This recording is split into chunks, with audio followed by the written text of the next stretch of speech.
Hey, how you doing? This is John, and welcome to John's Long Box. Uh, I had difficulties setting up the other camera, so I guess we'll just do this. So you guys are spared the indignities of seeing my face. So that's fine. That's fine. As you can see, I don't know if you can tell, but I got a new mat down here because the other one was just I tried cleaning it. It was just beyond disgusting. As always, I got my Tim Hortons coffee, and for whatever reason, it just came out perfect today. Oh my God, it came out so good today. Such good, delicious coffee. So, we got 6 people watching already. As always, let's sound check, video check. How does everything look? How's everything sound? How's everybody today? Is it raining by you? How's everything? I just woke up, went right down the basement. I don't even know what the weather is like. What is the weather like? It is, okay, cloudy. Yesterday was a pouring rainstorm here in New York. Oh, we got Haldir out there in Winnipeg. How you doing? Thank you for promoting that. We got Marcus down there in Atlanta. You must be hot down there in Atlanta. And as always, we got my link to my Kickstarter, and we got my link to my Fund My Comic. If you're interested in my comic, either one works. I'm not, either one works. I got my Pat Broderick cover is only on Fund My Comic, and the Michael T. Gilbert cover is only on Kickstarter right now. So if you are interested in either one of them, check it out. Check it out. I got some other cool news. Oh, Charlotte and it's hot. North Carolina. Why I thought Atlanta. Yeah, you're in North Carolina. North Carolina. It's hot and humid, I assume, huh? Which reminds me, I gotta go check my dehumidifier in the comic book room. John makes a damn good coffee. And then this is Jimmy. For those of you who don't know, Jimmy is one of my longtime friends. I met Jimmy in 3rd grade. Holy mackerel, 3rd grade, and we've been friends ever since. Jimmy is one of my player characters in Villains Vigilantes, more of which in a second. Jimmy has been instrumental in Heroic Tales in the fact that I have tortured his characters and thrown ideas at his characters and made mistakes with his characters for ever since we learned the game back in like 1985. So so Jimmy, thank you, and I'm hoping that I can make it to a certain issue where Jimmy will script a story. So that's one of my goals, to include my friends. That would just be so much fun. Uh, uh, Jimmy, not that anybody cares, but some of Jimmy's notable characters is when we first started playing the game, he was the Dark Warrior, and that was just fun. 2 little kids going back and forth, just making crazy comic book stories about the Dark Warrior. Then, then later on, he became Captain Warlock, and and uh, and in recent times, he was the Oni. Uh, Richard Dante, Dick Dante, he's the wizard character, and I know I'm leaving characters out. I know I'm leaving characters out. Oh, Agent Omega, which I'm so mad we never got to finish his story. And then most importantly to Heroic Tales, because he probably will be debuting in issue 4, is Will Powers, FBI agent. So Jimmy's characters will be showing up. Yes, I got the 3rd grade. I got the 3rd grade. I was a public school kid. 1st grade for kindergarten, 1st grade, 2nd grade, and then I transferred into a Catholic school in 3rd grade and met Jimmy. I love when people are seeing when talking. So you guys hear about the new female penguin's name? Yeah, I'm not interested in. I have zero tolerance for race swap, gender swaps, and things like that. So my interest in the new Batman cartoon immediately went away. Immediately, there was no reason to change the penguin. Oh, it's a joke. Okay. There was no. I to me that's just a cheap stunt. So there you go. Service, you got me hook, line, and sinker. I've been falling for jokes the past couple of days. I guess when I hit my noggin, yeah, I've been running. I've been susceptible to humor. So let's start with the we got this challenge coin. I just sold my first one to Canada yesterday, so I will be going to the post office tomorrow. I do, you know, I asked him for extra to ship to Canada, and he graciously paid it. And then if if it's not expensive, I'm going to reimburse him, you know, a refund for the extra shipping. I'm not out to screw anybody. I just these cost me a pretty penny to make. So you know, I got to make a dollar or two profit on each one, and I only made 20 of these. So the economy of scale was terrible.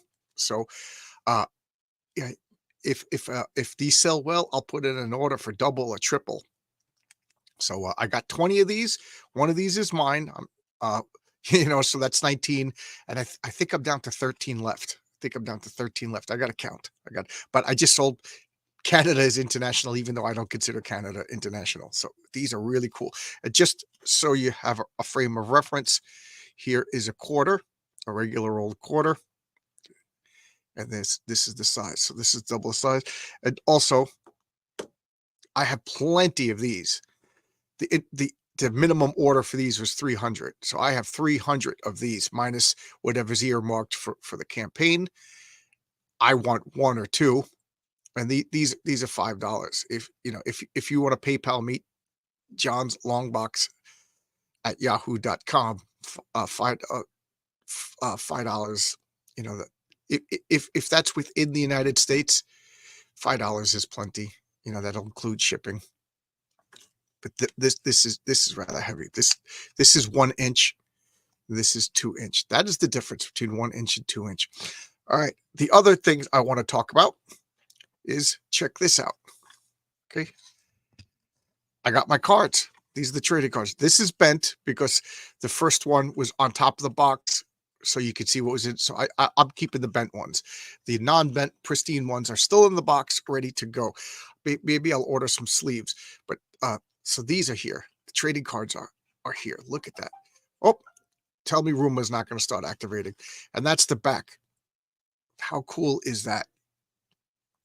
So if you ever get a copy of Villains Vigilantes, you could play the Patriarch in Villains Vigilantes. I had to parse down the information because there's only so much room, but I love this retro look. I think it looks, you know, this is just in time, just in the style of my comic, 80s Bronze Age Marvel Comics. So we got the front. I love that. I love that. And then the back, it's just, I know right now 90s nostalgia is the rage, but I got 80s nostalgia. So I'm going to give you guys a sneak because only 3 cards have been revealed on the campaign. But where's the second card? Okay, we got Boss Moxie. Boss Moxie, you know, with his information on the back. Only 8 hit points, whereas the Patriarch has 41 hit points. So I'm not joking. I have my characters all statted out, so like I know what they could do. So you know, they're not going to pull like a miraculous save out of their butt because I really have their numbers and everything like that statted out. I couldn't fit it, but I have like how much the Patriarch could lift with telekinesis, you know, things like that. So like you know, I will keep that into consideration when I write stories. Who else can I show? Well, we got that's the wrong card. These 3 are the ones that have been revealed. So this is Maul. That's Molly Cusack. You know, level 3. She has 11 hit points. She's got more hit points than Boss Moxie. You know, Molly Cusack was a troubled girl in and out of foster homes. She learned to manipulate people. She may not be the brains behind Boss Moxie. So there you go. She, you know, she has grown on me in a character, and I'm thinking of adding like a heroic tale story about her at some point in the future. But we got Gams. There's Gams. She's the blonde, and her name is Sonia Ivanko. She was a Belarusian ballet dancer, until she ran afoul of the mob and was forced to pay a large debt. She was recruited by Boss Moxie to pay that debt. All she wants to do is to return to dancing. 8 hit points. Level 2, she's a good girl under bad circumstances. And then we got Dame, and that's Monique Weathers. Monique Weathers was a street tough. Boss Moxie bailed her out of jail for an attempted larceny and recruited her into her gang. 8 hit points, level 4. And the other 2 cards, I've already revealed this one. That's the Suit. That's Lucius Kane, the Suit. Now, in the comic book, he's only 20 years old because it's his origin. In issue 2, you're going to see him debuted with this look. So there you go. And I'm not flipping the card over because what he could do and all of his stuff is still a secret. You want to know what he could do? We got to get the campaign up. We got to get four more thousands. We got to get to $9,000 to do this. Or once the campaign is delivered, I will sell all 7 cards for I don't know the price yet. And then this card is the main bad guy that I still don't want to reveal yet.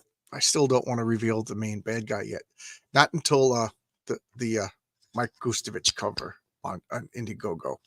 Okay, so and there's no more business, there's no more homework, there's no more accounting that needs to be accounted for. Zaktan says, nice cards. Thank you. So I got 7 cards. I used Iconics. It was recommended me by Brian Bow. He said that they were good, and man, did he undersell how good they were.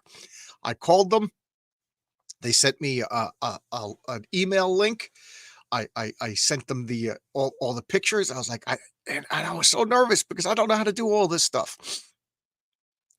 And the woman asked me, do you mind if I, she might as well have said my magic spells, but she had to prepare the files that I sent her for printing. And she goes, do you mind if I do that? I charge. I was like, oh, okay. So I sent her 14 files, because 7 cards front and back. And she charged $60 to prepare everything for pre-press and then press, so that was it. And I got 250 of each card. So 250 times 7 cards. And I forget the grand total, but it was awesome. It was affordable. And so I got boxes and boxes of these cards. And I think I'm going to order some sleeves. I think that would be the right thing to do. And I'll when Jimmy, when my buddy Jimmy comes over, him and his wife and maybe his daughter will come over. We'll sleeve cards and we'll put out comic book packages and eat pizza and listen to some Led Zeppelin and make a party out of it. Jimmy, I appreciate that you offered to help. Thank you so much. The cards look awesome in the 80s, were our original game years. Yeah, you get older and you spend money on childhood stuff. So that's what I'm doing. And I understand that I'm older than most in this group. Everybody else is into 90s nostalgia. I'm into 80s. I'm into 80s. Maybe I should have.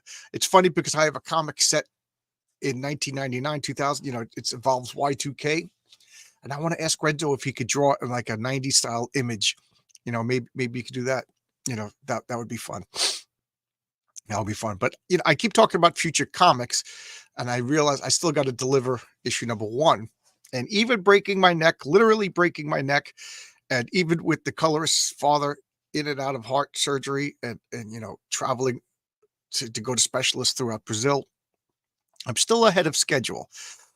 Daniel just messaged me yesterday that he's working on the last couple of pages to color. So that should be done. Once they're colored, I send everything over to Bill Williams to letter. And I know Bill right now is out of conventions, so that should, but lettering should. Last time he lettered 8 pages in less than a week. So and they look great. Because the backup story on Heroic Tales is totally finished.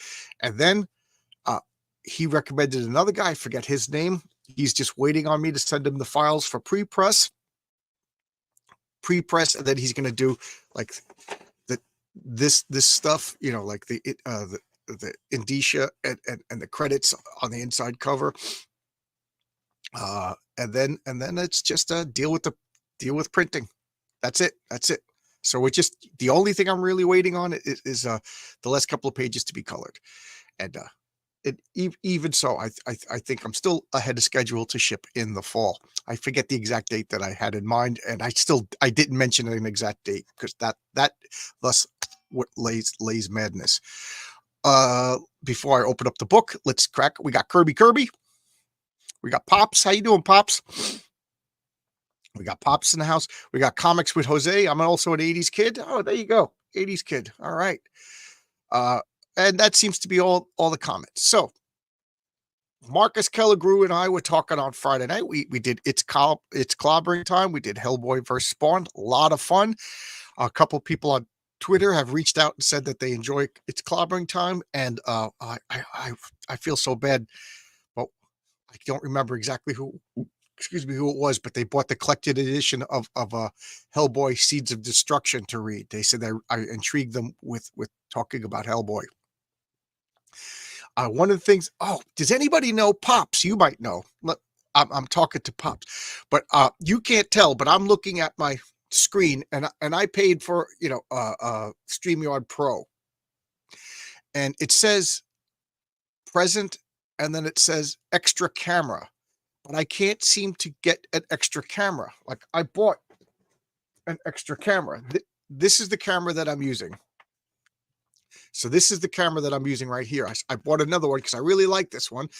And when I plug it into the computer, and use extra camera, nothing happens.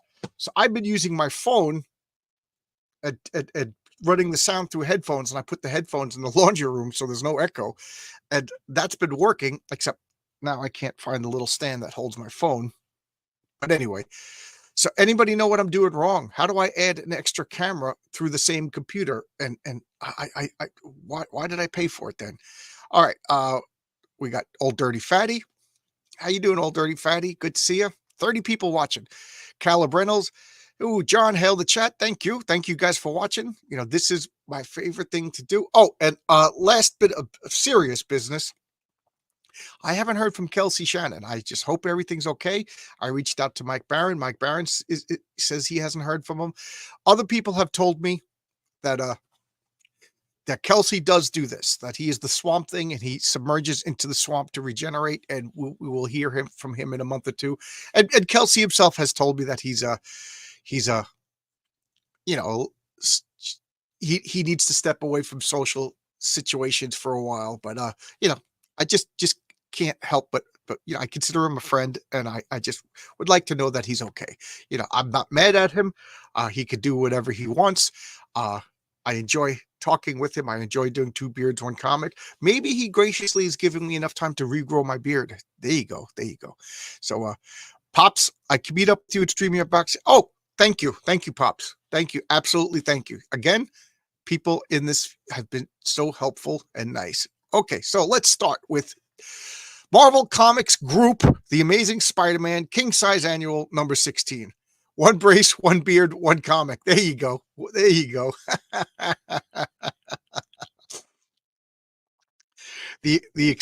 Presenting the exciting origin of the all new, all different, all terrific Captain Marvel. And then you can see the credits, JR and JR Sr. What does that mean? We got John Romita Jr. and John Romita Sr. making this cover. I remember seeing this. I don't know. What do you guys think? Striking cover, isn't it? It's a striking cover. I kind of like this. I really like the bare essential stripped down use of color. Of course, this is 1982. I think it says 82. My old title. I'll see it better when I get into the indicia. This is some serious gourmet shit. But I really like this, and I love the way the Kirby Crackle it invokes a spider. Like I think as a kid, it maybe tricked me into thinking that she was some sort of spider, whatever. But I really like it, and I like the fear and awe on everybody's faces. It's just a cool cover. Kelsey went into the swamp to pull plants for his beard growth syrup. Yeah, there we go. He has submerged himself into the depths of the Louisiana Bayou. Okay, so what does that say? 1982. 1982. Okay. I didn't want to speak until I knew better. But it's so gloriously primitive. You know, I just went and got this. I slept in last night. Oh, I forgot. I just didn't set my alarm because I normally wake up early. But last night I slept so good. My wife was making fun of me because it was Saturday night. I don't have to work because I have a broken neck. I don't recommend that way to get out of work, by the way. And I've been sleeping like hell. Jimmy will tell you because Jimmy's one of the few people that have been coming over. I just I don't like visitors. I like visitors. Don't get me wrong, but right now I'm not 100%. So I told my wife. My wife didn't even visit me in the hospital. I told her not to visit me in the hospital because what is she going to do? Stand there and look at me and cry? So I was in a hospital years ago. I woke up and my friend was standing there. I said, "Get the f out of here." But Jimmy is come. I just been uncomfortable, not in pain, uncomfortable. But last night, I don't know if it was the storm outside. I love storms. I slept. Oh my God. Like I said, normally I wake up nice and early, but I woke up nice and late today. Hence why I can't find my little piece to hold my phone. Uh, but anyway, that has nothing to do with anything. But I'm just in a good mood. I'm rambling because I had a good sleep and now the coffee's kicking in. Uh, let's see. Uh, John Romita Jr. isn't really a junior. He's a different middle name than his dad. I did not know that. I did not know that. That is strange. The John Romita fact, or this cover, or the fact that I slept really well, or this fact. There's a lot of things that are strange, including me. Okay, let's look at this. So, first thing I want to do is we'll check out the credits. Stan Lee presents another Marvel milestone, plotted and scripted by Roger Stern. Roger Stern is I'm a big fan of Roger Stern. Roger Stern did a long run on Avengers that I think is completely underrated. Underrated. I was going to say forgotten about, but it's not forgotten about. I've been seeing it mentioned, but but it's really underrated. And I got to look up Marcus. How many issues did Roger Stern do? How long was his Avengers run? Marcus is the guy who knows everything about comics. But I really did. His run had the Masters of Evil when they beat up poor old Jarvis. Oh man, people talk about, like, I joke around saying let's do a cobbling time with Alfred versus Jarvis, and they're like, yeah, well, Alfred was ex Royal British Forces. And I'm like, yeah, but Jarvis took on the Masters of Evil, and Jarvis formed the Masters of Evil. If you remember, he was brainwashed by Ultron to become the Crimson Cowl and formed a super team. So Jarvis ain't no slouch. Okay, so we got plotted and scripted by Roger Stern, drawn by John Romita Jr. and John Romita Sr. As far as I know, this is the only time I've seen them working together. Lettered by Jim Novak, colored by Stan Goldberg. And Stan Goldberg, I'm a big fan of Stan Goldberg. Stan Goldberg also drew those Chili comics that I did, that I showcased, in my early years of doing this, that probably nobody watched. But I did a couple of videos about Chili, one of Marvel's forgotten model comics. Marvel did a lot of like girly model comics, and Chili Storm later was retconned into being Johnny Storm's cousin. If I wrote the Fantastic Four, Chili Storm would return. They would have a family reunion with Aunt Petunia and Chili Storm and all those wonderful secondary characters. Edited by Tom DeFalco. Travel reservations by Jim Shooter. Proud wife and mom, Virginia Ramit. Oh, that's nice. That's nice. That's nice. So Virginia being John Romita Sr.'s wife, John Romita Jr.'s mother. I met Virginia, wonderful woman. I told that story. My coworker, Pete, lives next door to, well, Virginia Romita now, but John Romita Sr. And he always knew he wrote comics. And to Pete's mind, who's not a comic book guy, Pete's a sports guy. He was just like, oh, the kindly old guy who lives next door, and Pete would go, help him, with the neighborly stuff, to help taking his garbage cans or whatever. Pete's a good guy, and John Senior and Pete, even though Pete's vastly younger, they struck up a friendship. And then he asked me about him, and I flipped out, and I again, he's a baseball fan. So I said, just imagine you live next door to Ted Williams. He's like, really? I was like, yeah. I said, if everybody knows Stan Lee, I said, the next person on that list should be your neighbor. So he told him that story, and then invited me over, and I've been to his house 3 times. One time we just sat for hours and talked. I talked to Virginia. We had lunch. It was wonderful. Second time I just came over to autographs. He autographed some comics for me because one of my friends is what he found out. He flipped out, and then he had a heart attack and open heart surgery. So I just asked, could you autograph some comics for my buddy who was legitimately concerned that he wasn't going to make it. And then the third time I went to Pete's house to drop off papers, and he was outside, and we just said hello, and he remembered me. He was pleasant. It was a pleasant man, very pleasant. And then that has nothing to do with anything. I'm just in a really good mood because I slept really well. Stern is in the madness. Oh, really? Really? Pops, could you introduce me? I would love to have him on my channel. Oh my God. Yes. Marcus, I would love to have him. Not Howard Stern. Not a fan of Howard Stern. Roger Stern did Avengers 189 to 190, 201, 227 to 279. Wow, that's a long run. Okay, I knew it was a long run. And 281 to 287. Thank you, Comics with Jose. Thank you. And then was too intimidated to bring in his trash cans again. Now, Pete's a good guy. Pete's been stepping it up, helping Virginia. Marcus, she didn't pass, did she? I'm having flash memories that she also passed, but I don't think so. But I remember Pete told me that since John Senior died, he's been helping Virginia a lot.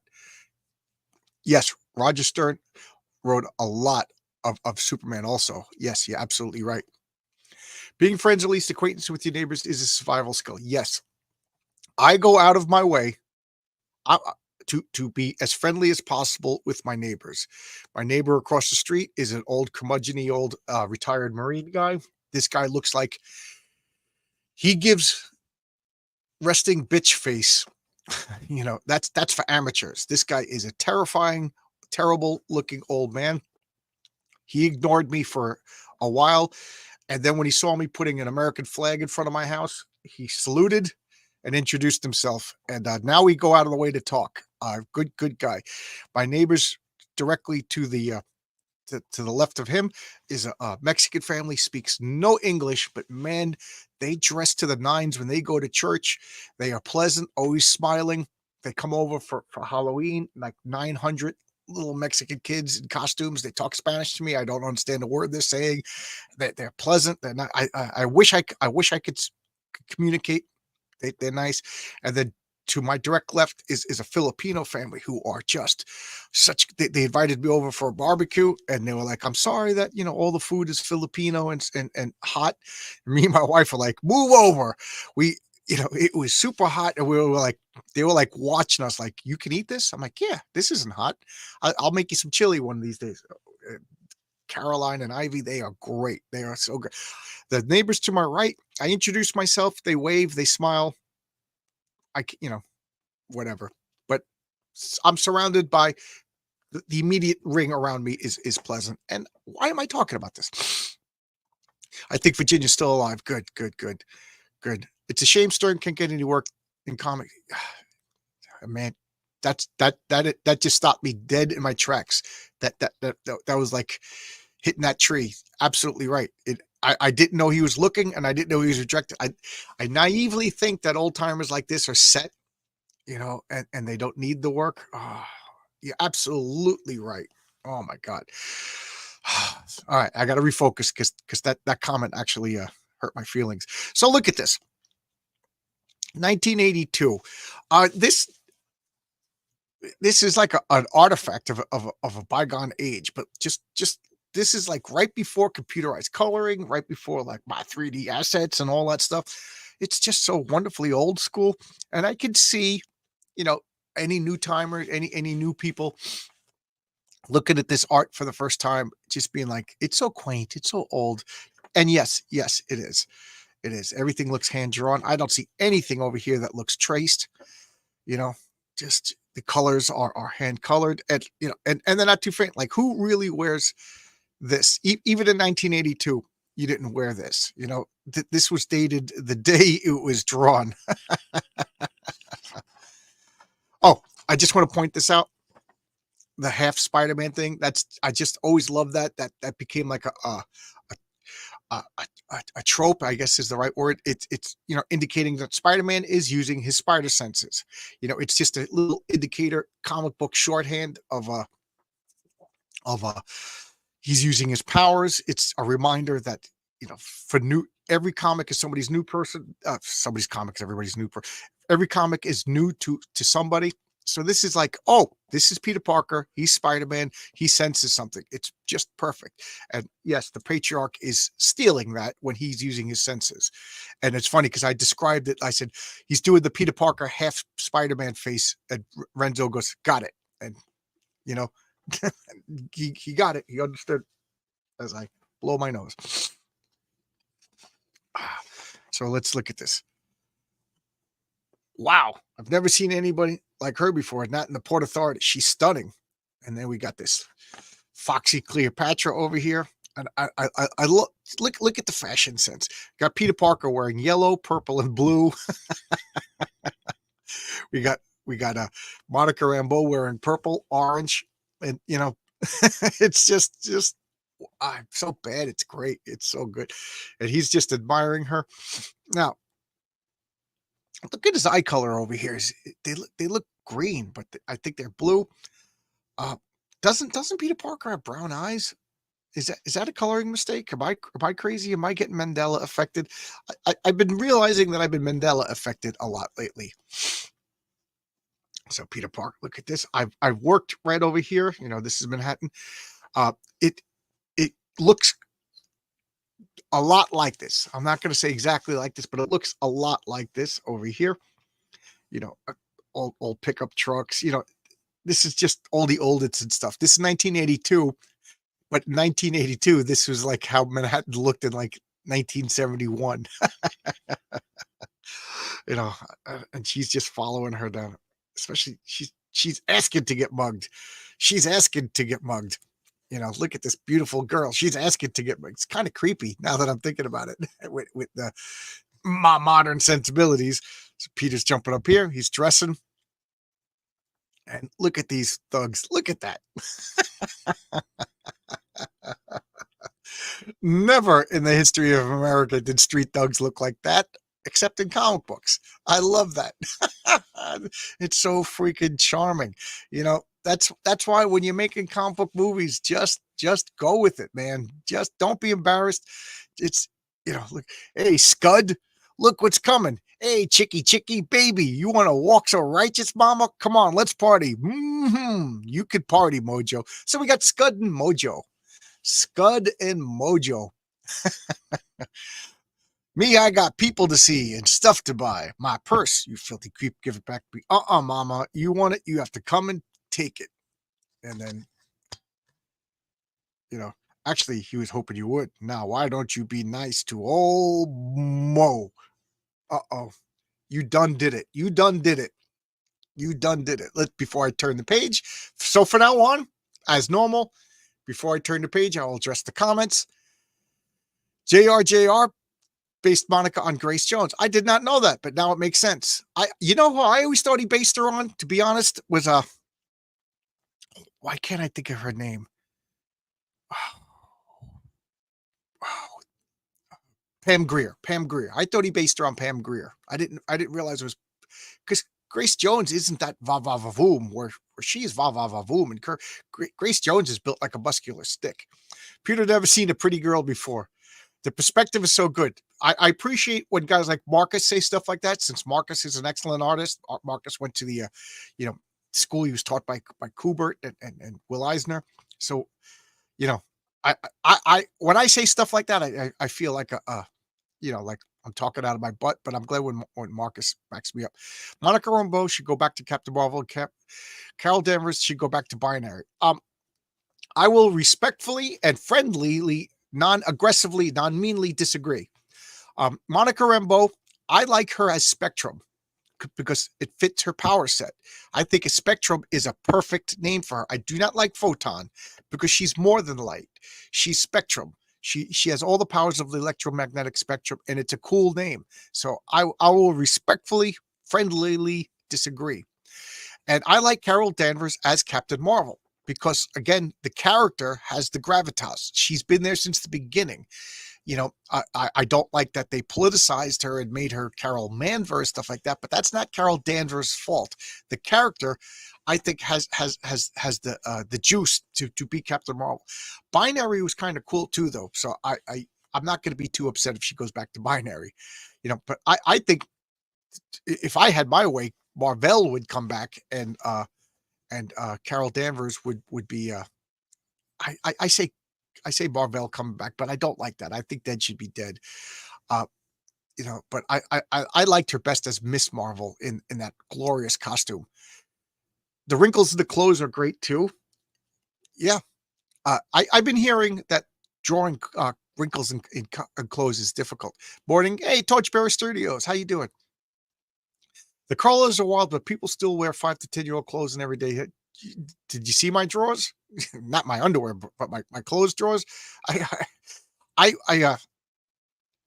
moved, almost 4 years now, but I moved from my apartment and I was in that apartment for 15 years. And I brought all my clothes and I was put it in my new, and I was like laughing. I kept saying, I have no dress clothes. I have no this. And then I'm finding clothes that are like, my wife's like, I bought you this shirt and you never wore it. And it was a really nice shirt. So I gotta say, you're absolutely right. Pam Grier. Okay. Yep. He based Storm off of Grace Jones. Okay. He based Storm off of Grace Jones. I'll buy that. I'll buy that. In an interview, JR said he based on Pam Grier, but they pulled it back to keep it legal. Yeah. Yeah. I could see more Pam Grier in her than Grace Jones. If you watch the Conan the Destroyer movie, Grace Jones is exotic. She's sexy in a different way, but she's more thin and muscular, where Pam Grier is more va va va voom. What is Zaftig? Shishka. She is just something else. I think Pam Grier is a phenomenally sexy woman. In an interview, Jay said based. Oh, okay. I already clicked on that. Oh, okay. You're incepting me, Hell Marcus. Maybe Grace Jones in attitude. I saw a commercial for Marvel digital card game, and Captain Marvel character had her feminine hair and more charisma than in the movie. Yeah, they seem to be pulling her back. Marvel seems to be course correcting.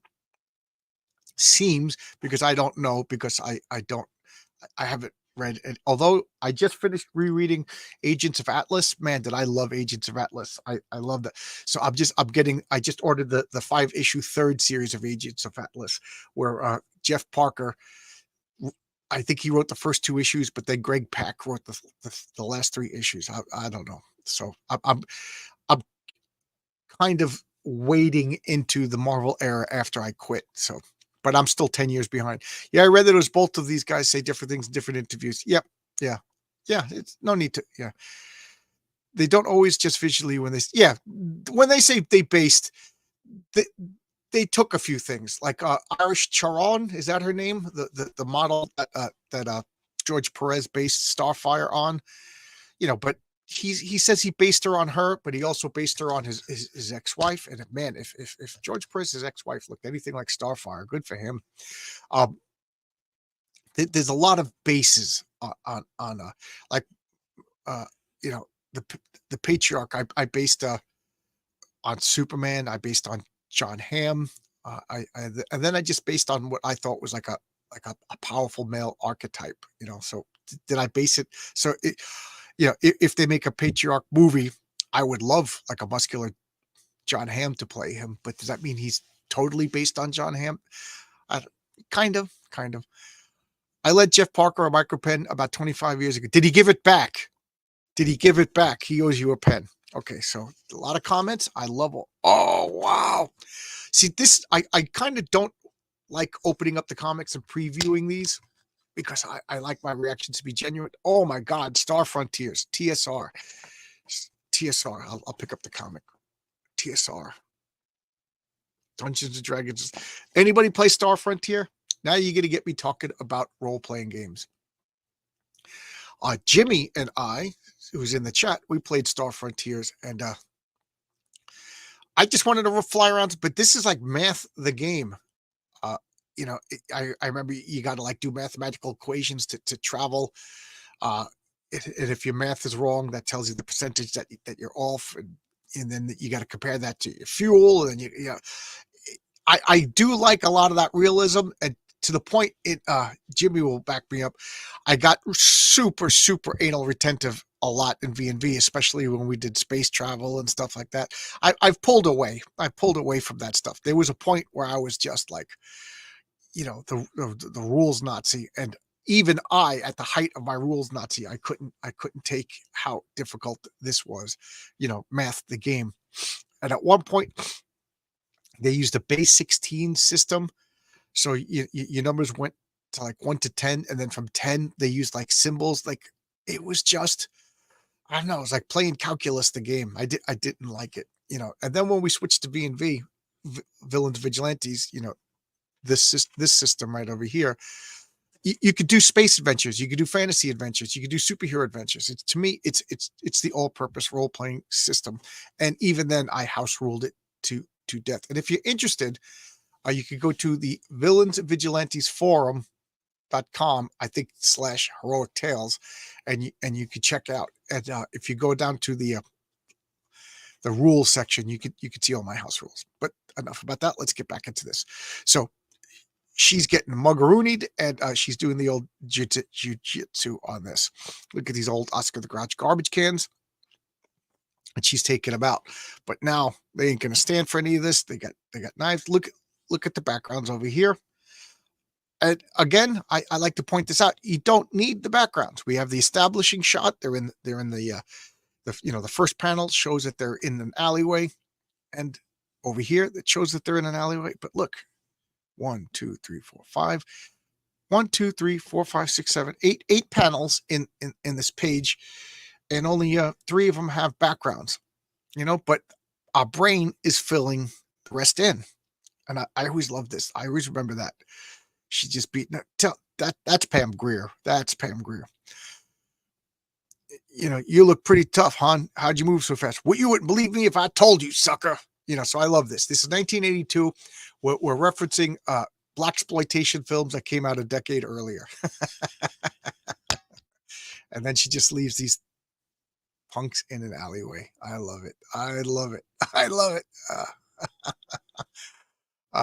So he never lent you back his pen. Damn it. These grifted. He got into the whole comic book field just to steal a pen from Marcus. Jones and Pam Grier are both chameleons.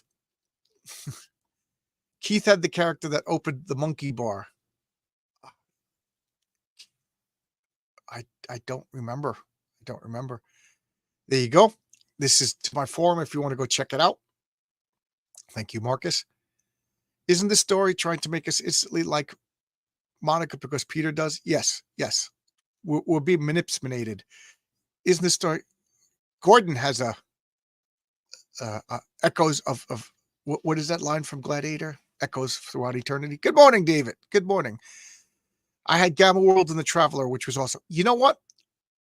Maybe I'm mixing Star Frontier up with Traveler. I think Traveler might have been the more math-heavy game. Dave, let me know. Let me know. Yo. Maybe I'm mixing it up with Traveler. And here we got Peter over here. This last guy is all beat up. Is this a little unfair?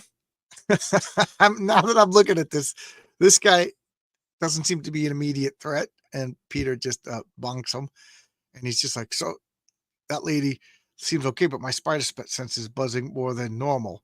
So maybe, hey, you handle yourself pretty. And she is just, filled with adrenaline. Also, keep in mind, she's kind of a rookie and she just zaps Peter with a. I just love that Kirby Crackle, that use of energy. And then now, is this a mistake? Is this a mistake? What do you guys think? Marcus, you drew comics. Pardon me. She zaps him, and the line of momentum is going this way, but then this panel, it's going like that. What do you guys think? It works for me. I understand what's going on. I would have liked to have seen Monica Rambeau over here, but whatever. And Peter's all beat up. Look at that. That's Pam Grier. That ain't Grace Jones. That ain't Grace Jones. She's like, oh my God, it's Spider-Man. It's Spider-Man. And I love this. I read about him. He's some sort of outlaw. Oh, you can't see. So, oh my God, it's Spider-Man. I read about him. He's some sort of outlaw adventurer. I didn't mean to. I thought he was another mugger. I just reacted. I could have killed him. Looks like he'll be okay. I love that. Now, this is 1982. I'm trying to think of what Marcus, do you know what regular issue of Amazing Spider-Man came out in 1982? Just a general figure of those 12 issues. So at this point, they're still trying to play off that Spider-Man isn't world famous, that he's a local hero, local superhero. And some people believe the hype that he's a villain, but the more I see the way the media manipulates people, I could believe that people would think, especially, she's from Louisiana. I could see her thinking that Spider-Man was a bad guy. So she's feeling a little bad. And then she shooms, looks like her clothes get disintegrated. And here she is in her costume, and I love that the boots are, falling down. So what does she do? She's adjusting her boots. I just think that's a nice little human touch. She transforms into her costume, but the costume's like ill-fitting, and she's bending down to fix the costume. What is she doing? Even though she transformed, her gloves aren't on, her mask isn't on, so she's fixing everything. She's got a little pouch in her wing flaps where she puts her purse, and Peter Parker's like, what's going on? And then boom, I must still be punchy. What's going on? Where does she fly? She flies up to some building, and then whammo, the reveal. Call her Captain Marvel. High above the noise and confusion of her city, she stands with her arms aglow and power beyond man's wildest dreams. So there we go. What do you think of that costume? What do you think? I love the Kirby Crackle. Love the Kirby Crackle. My only criticism, this because I'm a nut job, is I wouldn't use Kirby Crackle for electromagnetic energy. Electromagnetic energy does. Kirby Crackle is unknown exotic energy, but whatever. I'm a lunatic that way. So before I turn the page, yes, Traveler was math heavy with the charts. Okay, so forgive me, Star Frontiers. I will drink a sip of coffee in your honor. Forgive me. Traveler was the game I was thinking of. Bop. But the Traveler universe was huge. Yes, I don't have any Traveler books. Jimmy, you must have had Traveler. I use Kirby Crackle as much as possible. Issue 2 of Heroic Tales will have a heavy-handed use of Kirby Crackle. And keep in mind what I said about the energy. I would have had the last panel going the other way. Yeah. Okay. We got an art, but who are we to argue with the Ramirez? He just turned the camera around. It still works for me. Yes, my brain understood what was going on. I was just curious what everybody else thought. The characters are Daily Bugle readers. Yes. The uninformed viewers. They believe J. Jonah Jameson's op-eds. Yes, misinformation. Kirby used the Crackle for everything, even water. Yes, he did. And ice. It strangely worked for ice. Yeah. Traveler books are money, the smaller books. I love me some Kirby Crackle. Yeah, we all do. So let's talk about this costume now. What do you think of this costume? I I think she's sexy. I mean, I I I, I love the proportions on her. You know, I also know that we're slightly askew. You know, like her head is smaller. You know, we're looking from up, but you know, I love these womanly proportions. You know, she's as the kids say, thick, but you know, not like disgusting. That seems to be. I'm glad that that disgustingly overly obese look is going away. But I love this. Okay, so Amazing Spider-Man 326 was out at this time. So 236. So, you know, Spider-Man's out for a long time. 1982, 1962. So we'll say 20 years the comic's been out and they're still trying to play it like he's just like a local phenomenon. I find drawing that insignia difficult. People said that I think it was Marcus who said that the patriarch symbol is really difficult to draw. This I know Renzo has it on his computer that he could just drop it and rotate it. You know what I mean? I don't think he hand draws it every time either. Her costume is a classic. Love it. I've grown to really love. Here's the thing. I love the black leotard, and to me, this is like a leotard. In my mind, this is like this is like a yoga costume, yoga outfit. And then these are like slightly metallic, and I love that like pinkish hue that makes it like almost look like reflective. I just love it. I think it's simple and elegant. Simple and elegant. I love just simple and elegant. Not a lot of lines. The least amount of lines as possible on a superhero costume. Two colors. This is just awesome. Two colors with black and white. Can't get more simple than that. But with like a colored highlight to show that it's like metallic and reflective. I love that. Just so simple and elegant. What else can I say? Uh, Many comic artists lessen the number of points. Uh, I, I, I, I don't. Oh, the points on this. Yes, yes, yes. The only thing that I find weird is she claims that she never heard of Marvel, Captain Marvel, but then she picks the name Captain Marvel and steals the same exact, chest device. What do you call that? Chest symbol, chest device, insignia, which is just one of those comic book things. Yeah, Torch. Oh, yeah, Torchbearer Studios. You did a wonderful fan art of the patriarch. Yes, thank you so much. It's in my file. Depending upon page allotment in my comic book, when I go to the printers, it'll show up, and if it doesn't, it will show up sooner or later. Thank you for that. Great costume, and if it shows up in a comic, I will reimburse you. You know, I'm not a thief. I'm not a thief. Great costume, but I like that type of mask too. I does this type of mask really hide your identity? but it's almost like just part of design. I don't know. I really like the Buccaneer boots. Absolutely, absolutely. I love the Buccaneer boots. Love them. Okay, so let's check this out. So she's on top of the, the Empire State Building, and she's doing that superhero trope. She's just staring at her city, you know. And what do? We go into flashback. So here we got a close up of her face. I love the John Romita. Oh, I'm not showing you. We got a close up of her face over here, the John Romita eyes, and we're talking about New Orleans. You know, so oh, can you hear my stomach growling? I mean, I didn't eat. I just woke up right to the camera because I slept so good. It was so good. I had the best sleep since the accident last night. I think it was the storm. I think it was the storm. So anyway, we talked about New Orleans, where she lived, and 3 weeks ago in the office of the harbor master. So here she is. This is her secret origin. Now, notice that she's not an Air Force pilot. Notice she's not a fighter pilot. What is she? She works for the border, Port Authority, I guess, Border Patrol. And she's in charge of the port of New Orleans. She's not the main guy. Obviously, this is her boss. This is her J. Jonah Jameson, and she's arguing with it.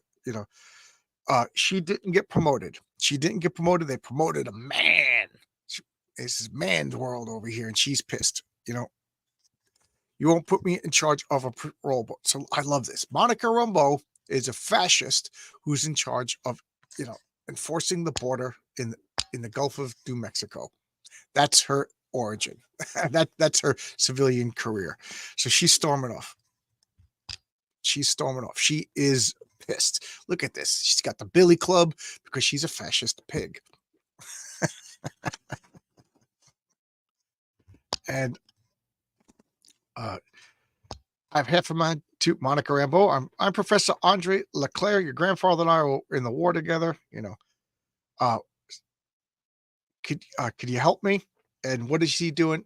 She's talking about I'm a bit of a crackpot, but listen to my theories. She's talking about this oil rig in the Gulf of New Mexico. Okay. I advise. I don't even. Where is it? Is it in the? But it's an oil rig, but they're really offshore. It's near South America. I say Gulf of Mexico, but it's near South America, and it's really that they are getting oil and then using it to power machines, and they're doing like really bizarre experiments. I believe Picardo is building a device which will make the atomic bomb look like a wet batch, but I can't make anyone in your government believe me. So this guy is so desperate that he's going to like a deputy in the Port Authority of New Orleans to tell this, because everybody is dismissing this old crackpot. But he is old war buddies with her dad. Okay, so there you go. And then we got this Bubble Yum ad. Who drew this? I recognize it. This isn't Jack Davis, is it? Who drew this? I know Marcus knows this. I know it's one of the Mad Magazine guys. Who drew that? Okay, before I turn the page, I saw that a lot of comments. I never played Traveler. We played Star Frontiers in the 8. Okay, so maybe it was. Now I'm back and forth. I just remember Star Frontiers had too much math. Gamma World was a lot of fun. And Boot Hill was a lot of fun, but I remember the first edition of Boot Hill was you spend an hour making up your character and he's dead within 2 minutes because guns don't play around. Guns don't play around. Yes, I finally got it though. Dave says he also had Gamma World. I have a ton of Rift books. I love the ideas, races, and NPCs, but we hated the combat system. Yes, I have a lot of Rift books too. I mine them for ideas. So here is in Heroic Tales, over here is the Earth, over here is another Earth, and over here is a third Earth. This is the Earth where law and order are in balance. So we have like a world of science and magic that's totally imbalanced, like a superhero world. We have Tony Stark, so we have Doctor Stranges. Over here, it's closer to chaos, therefore closer to magic. This is my fantasy world. Okay, so even though it's another Earth, it's closer to chaos and it's closer to magic. So over here, we'd have wizards and stuff like that. We do have like artificers, but they're super, super rare. Okay, so here's regular Earth. Over here, it's closer to order. So it's more science, less magic. And over here is a Gamma World. Okay, a little bit more of a secret of how the multiverse works in my comic book system. Have I started physical therapy for my injuries? No, I have not. Matter of fact, tomorrow is my first doctor's appointment. They left me alone for 2 weeks, and now I'm going to the doctors and everything like that tomorrow. So we'll see how everything proceeds. So I feel just my gut feeling is that everything's going fine, but what do I know? Full disclosure, I tried to figure out on paper how that afro would work with that mask. She's a girl boss. Yeah. Monica Rambeau, same thing. I need this comic. It's a good comic. It is Jack Davis. Yeah, Jack Davis could change his style. Yeah, Jack Davis is a professional. He could do a couple of styles. Maybe he just inked it. Boot Hill was good. I like Boot Hill. Boot Hill is fun. And I have some cowboy stories for Heroic Tales in the future. Looks like Jack Davis. Okay, let's change the page. So Monica.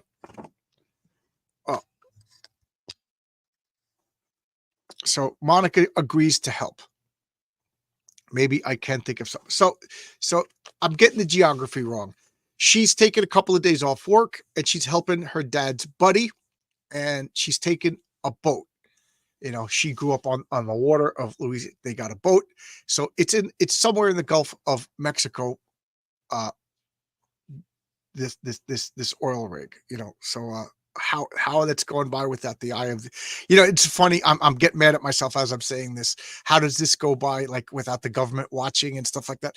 Because I'm an adult now and I know how the government just spies on everything. But back then they just did it. Kids, and the cynical me would be like, they're bribing the government. The government's corrupt. So she's like, okay, I'm gonna help. So she's going out with the old guy, and there's this oil rig, and look at this oil rig. I love that. This is just so cool. Establishing shot.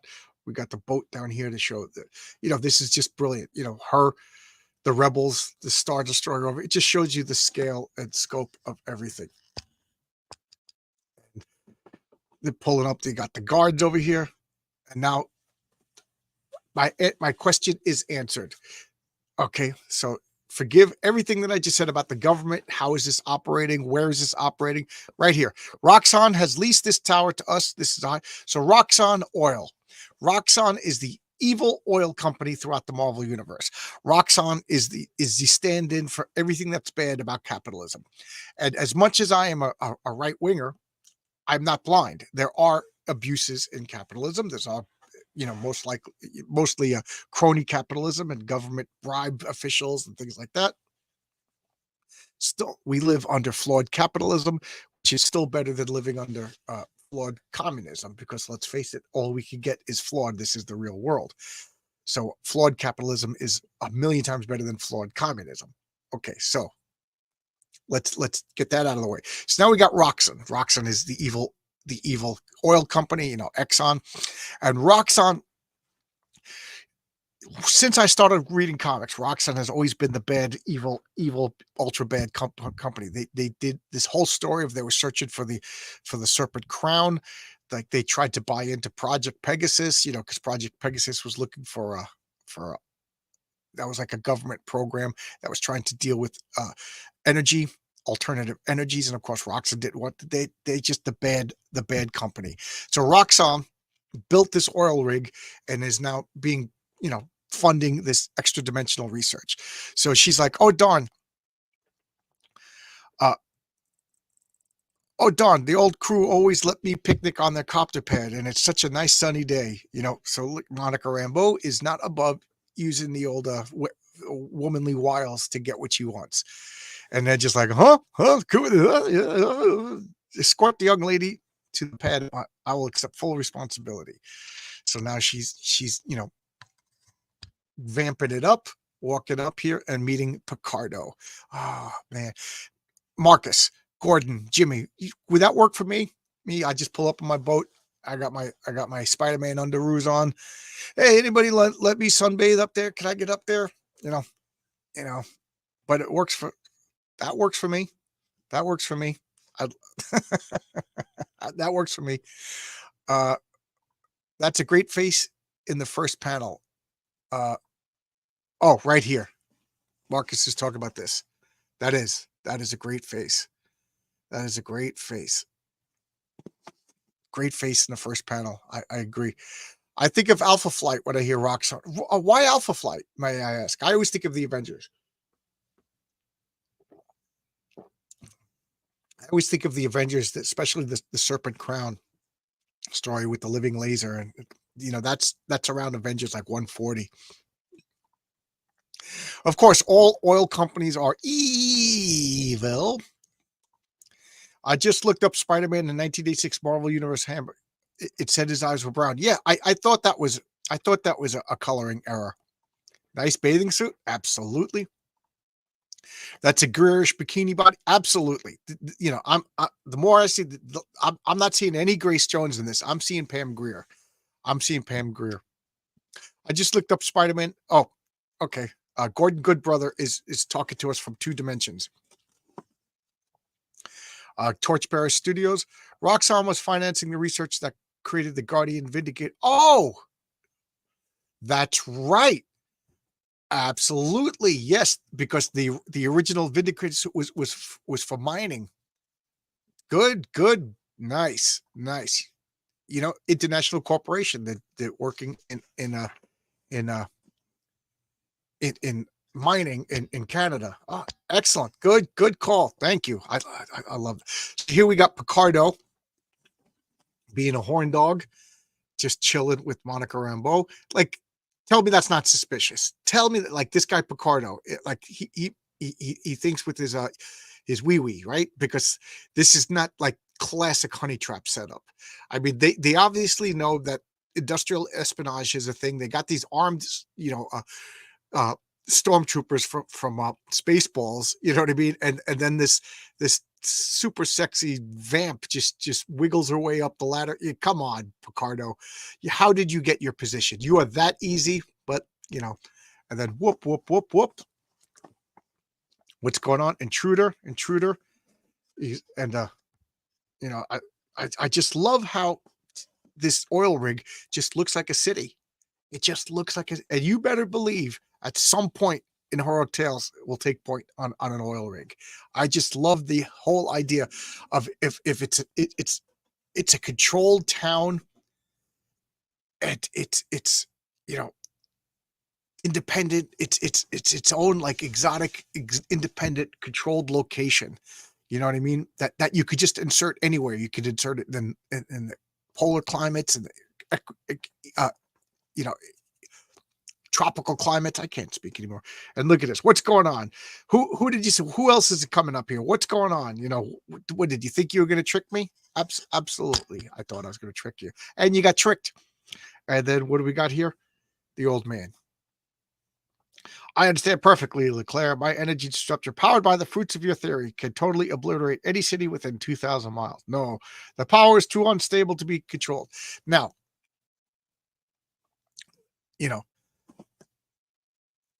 it's just like a perfect, what's the word? Like comic book drama story. You untap the energy source, you can destroy the world. Yes, we can. The perspective is off on this gun. I just realized, this gun is askew, but then we have a full-on view of the magazine, but that's okay. Can you blame him? I don't blame him. Well, I do blame him. He should know better. You're going to tell me that this guy who's in charge of this like super energy rig, he can't get bikini chicks, on his off time. If I was his boss, you're fired. Not only you fired, and plus, that this is a criminal organization.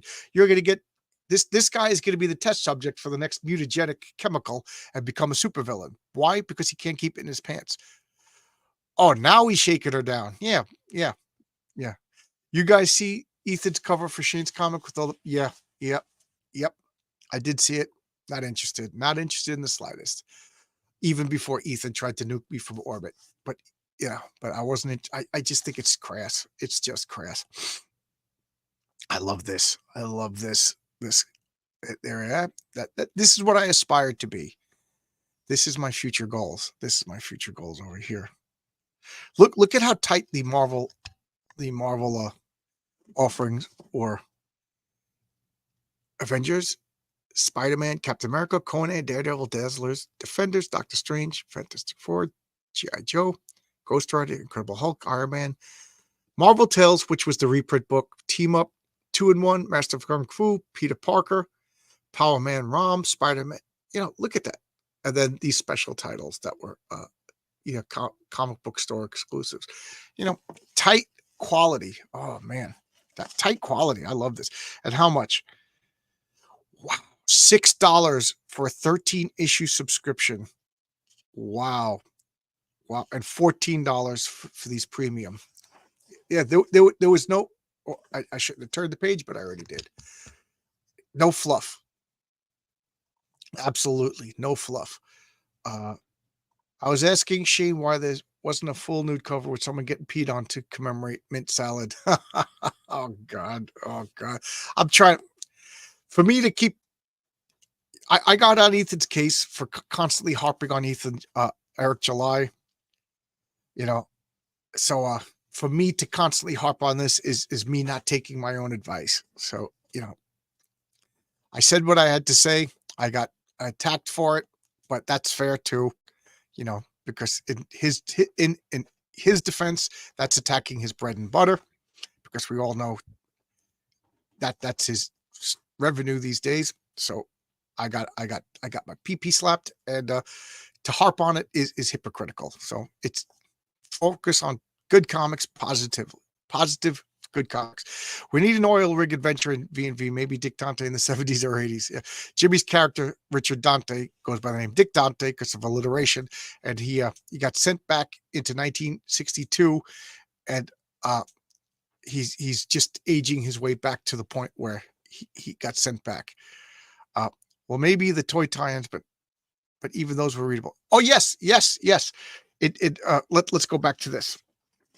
Absolutely, Gordon, good brother. Absolutely. Okay, you said maybe that there was no fluff but G.I. Joe, that wasn't fluff. Rom was excellent. And everybody, can you read it? I don't see Micronauts. I guess Micronauts was over at this point. But Micronauts is in the premium. Yeah, all of the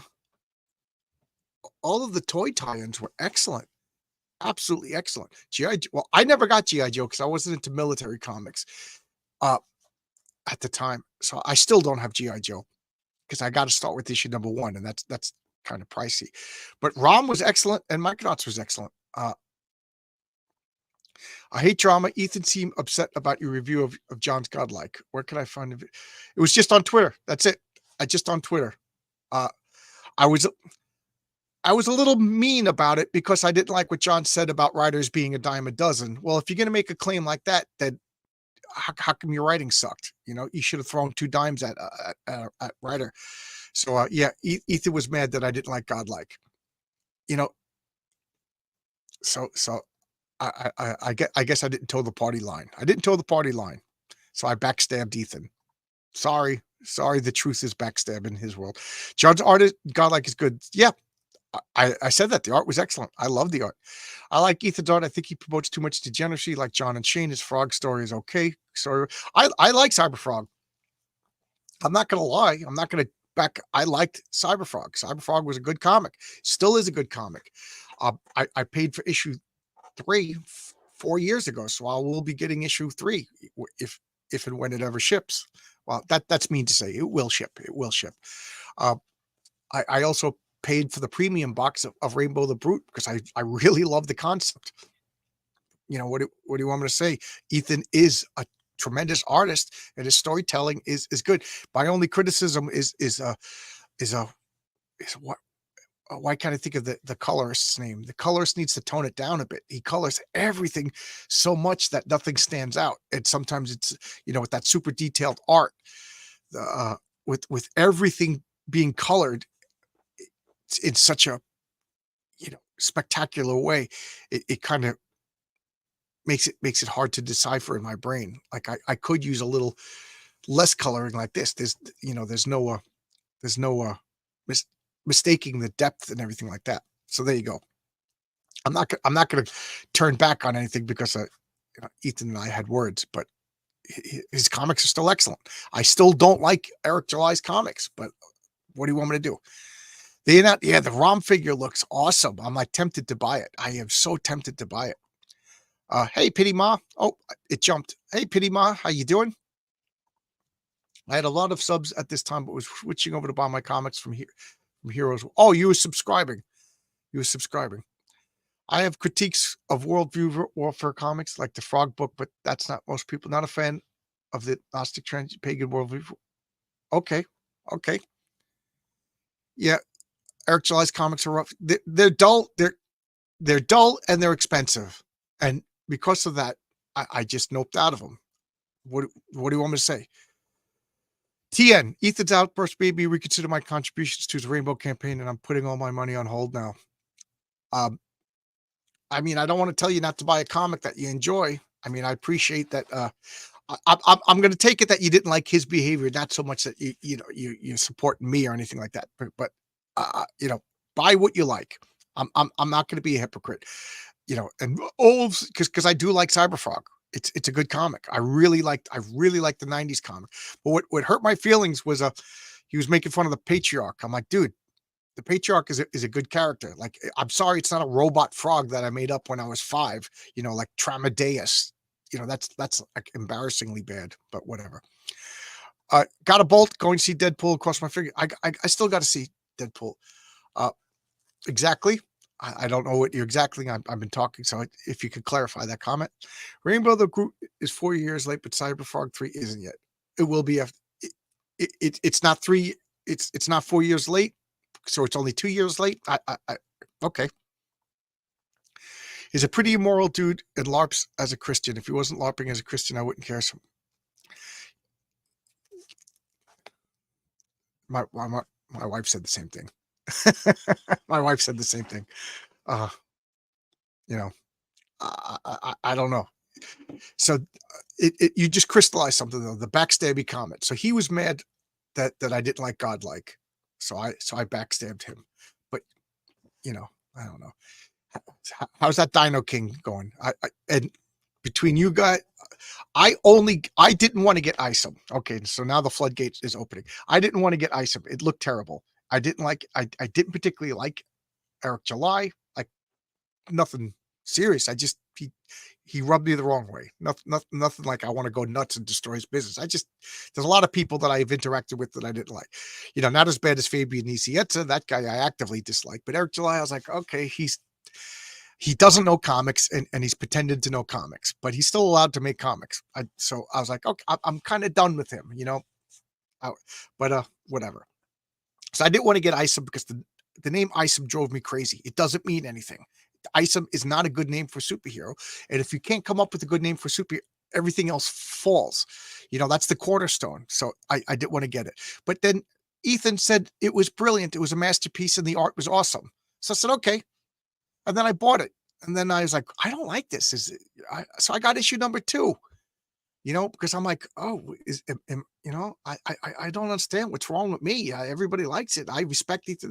And then all of a sudden it's the worst thing in the world. Like, dude, you were the one who told me it was great, so why would anybody take his opinion? Like, does anybody think Dino King is good?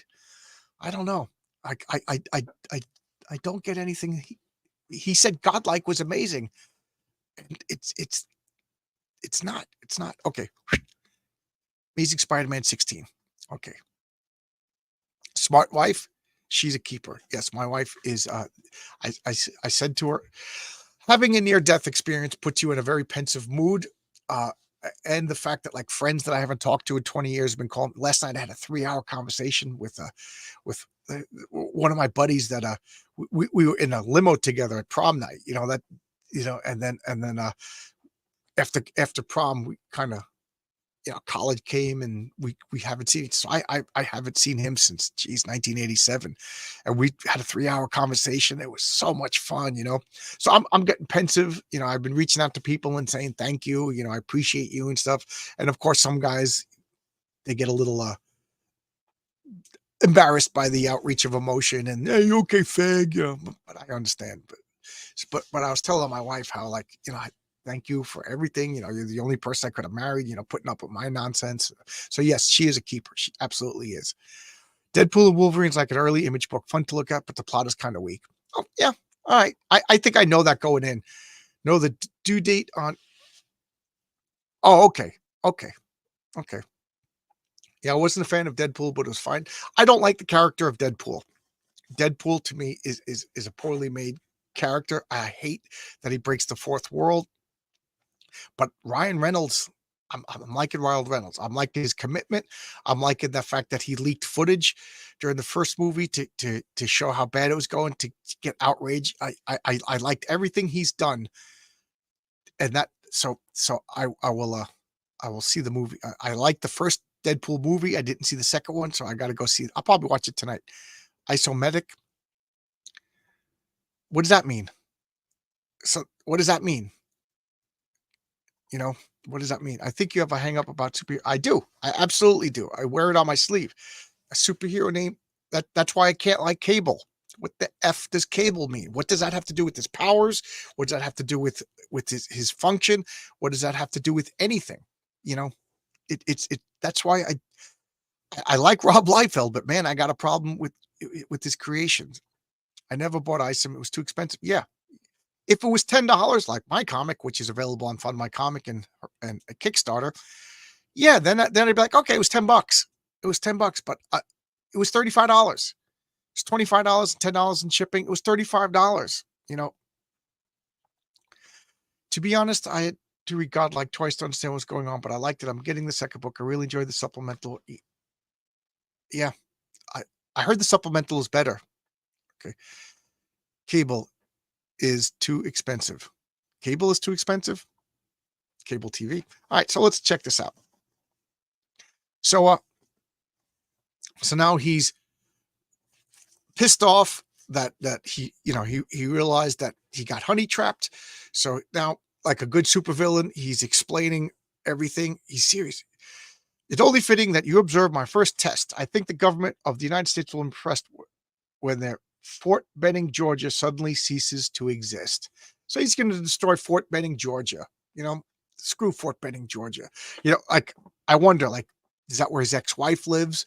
You know what I mean? This guy, why Fort Benning, Georgia? He's going to do it. So she is a hero. Keep in mind, she doesn't have any powers. So she runs in and starts smashing up the doohickey, the device. We got this energy and we got a boom over here. And what happens is from this boom, I just love this panel. Oh my God, is this panel awesome? This panel is so good. You know, this lighting over here, this darkness over here. We got this arc. You know, this is, you know, my 3D assets. Is this a photograph that's traced? Is it a photograph that's copied? Either way, it's an excellent comic book panel. Like, what did Wally Wood say? Never draw what you could trace, never trace what you could copy. Or I'm sure I'm getting that quote out of think, but you know, since the beginning, my 3D assets have been in comic. It's just a good artist is able to disguise it, you know, and then boom, she is transformed. What happened? Where am I? You know, walking around, professor, what's going on? She's all woozy winks. This is a great panel too. Look at that use of light over here. And again, I just glanced with my eye and the storytelling is so smooth, perfect word. I'm going to start at the beginning of this page again. Just look at the storytelling in this page. You know, boom, look at that. And we are on the same page, no pun intended, of storytelling. Storytelling is the ability for the story to progress without the words. I'm not reading these words and I understand what's going on. Just awesome. Just awesome. And Haldir throwing out the links. Heroic Tales #1 on Fund My Comic, which will be the home base for Heroic Tales going forward. I tried Kickstarter, you know, which is right here. I'm tracking to fund to 1,000. I hope it makes it. I really want that Michael T. Gilbert cover to come out. He's crazy. Storytelling is so smooth. Never draw anything you could copy. Okay, there you go. Never draw anything you could copy. Never copy anything you could trace. Never trace anything you could cut out and paste up. There you go. Wally Wood. Anybody? Don't argue with me. Argue with Wally Wood. I have to dig through my long box to find this issue. There goes 2 hours of my life. Well, you gotta. How do you organize? Here's a question. How do you organize your comics? Like, where do you guys think that I put this? You know, I hint, I alphabetize all my comics, you know, and I don't care about companies because I'll never remember that one company was dog poop comics and another one was cat poop comics. I'll never remember that. So I just alphabetize the comic. So where do you think this comic goes as I shut the page? Oh, I opened right to it. That's my superpower. So she is inside. She is inside. Pops, are you still here? Would you know, after this, would you like to see if you can help me with the extra camera thing? This type of comic is very influential to my own work. Good. That means you're good. That means you're good. Without established shot, you can't get away with background list. Yes, absolutely. Yes. It is after the Amazing Spider-Man series. Yes. So Amazing Spider-Man current issue, you know, whatever the current issue is, 416. And then annual #1, but I think the annual #1 was king size special or something like that. But where does Amazing Spider-Man go in my alphabetical order of comics? So now she's all woozy winks. She's still in her sex pot bikini. She's calling for a mayday. It's got no power, and I love this. We are now exploring her powers. She's feeding, and again, this is just me. Feel free to call me a crazy person. You know, Kirby Crackle is not for the electromagnetic spectrum. Kirby Crackle is for exotic energy, and she's powering up with her own powers. And I love that this guy over here is like, wow. She sent so much power through the equipment that it blew off his ears, you know. And now she's passing out to the extent and effort that she does. So she conveniently finds herself in like a prop room. Oh, it's a storage warehouse. These racks of costumes must have been left over from Mardi Gras. Nice touch. Nice touch. I was just about to criticize that, but she said Mardi Gras, and that excellent writing covers it up. Most of them are made. So she's cannibalizing costumes, and she makes not bad. At least the mask should spare me my personal embarrassment. There you go. And like I said, when I first saw this costume, I had problems with these wing flaps. I hated them. I hated, and then I grew to love them. I grew to love them. I love the flaps, you know. And then I love this foot establishing that she's going outside.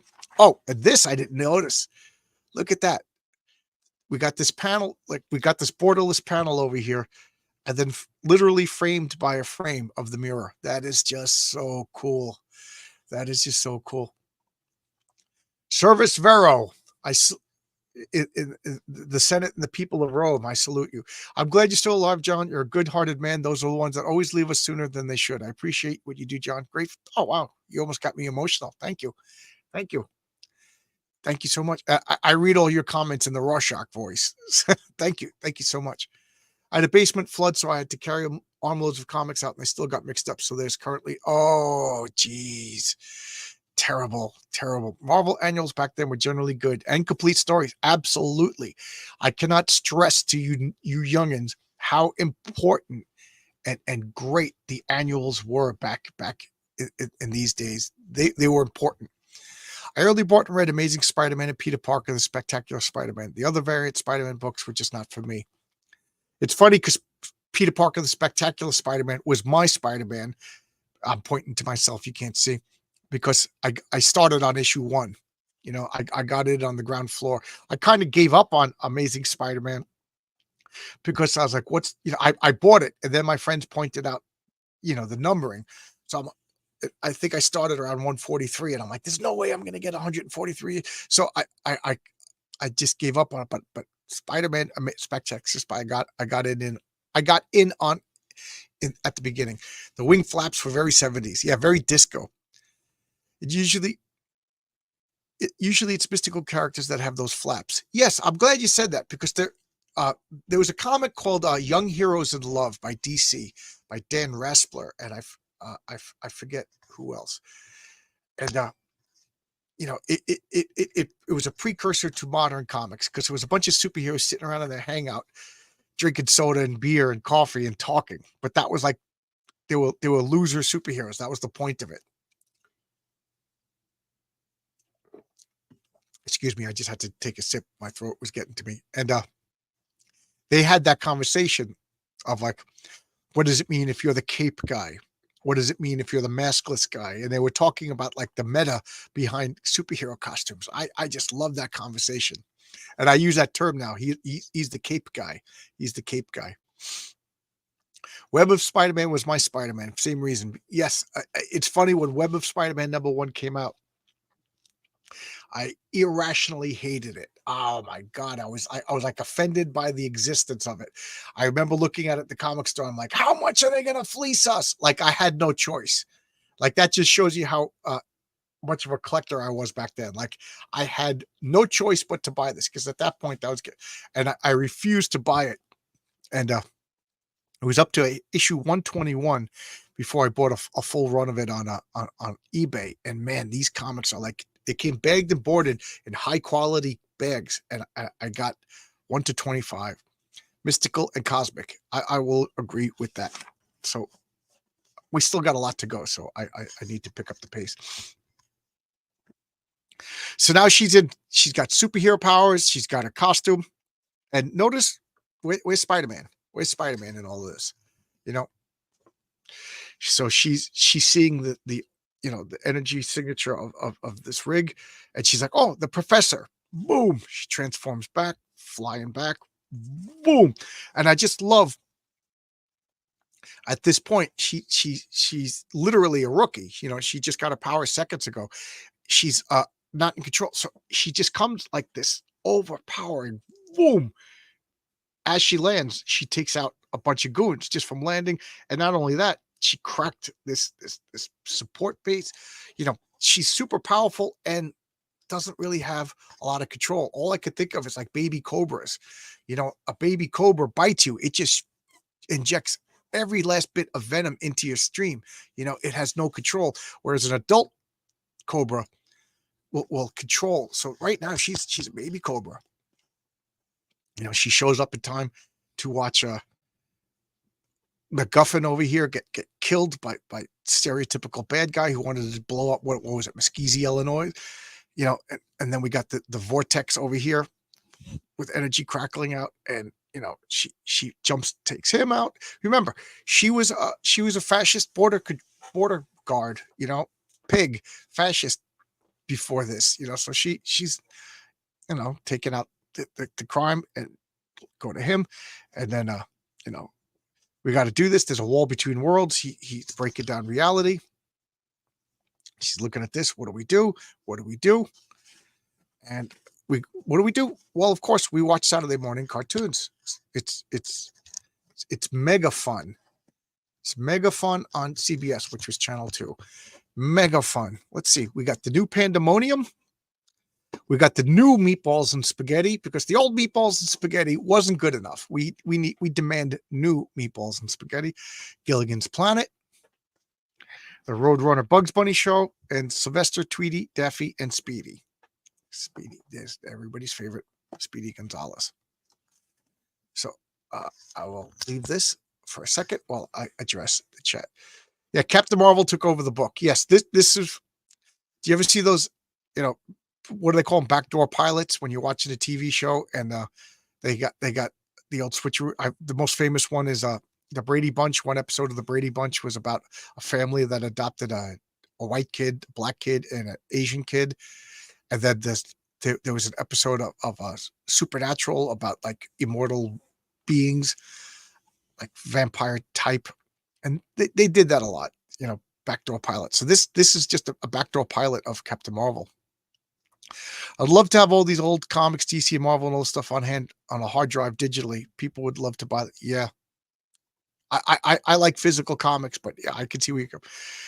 Now she's a super cop like Hal Jordan. Is she a cop in the comics? I don't. What is her status in modern Marvel? Fantastic Four, X-Men, Iron Man annuals were some of my favorite back then. Yes, I'm a huge ROM Space Knight fan. The ROM issue, including every issue. Yeah, these are all good. Pandemonium was not fun. I could tolerate Gilligan's Planet.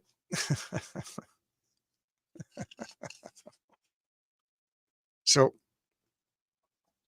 I seem to have answered my own question. I'm being sucked into it. So she's getting sucked into the vortex. She's, back and forth between worlds beyond.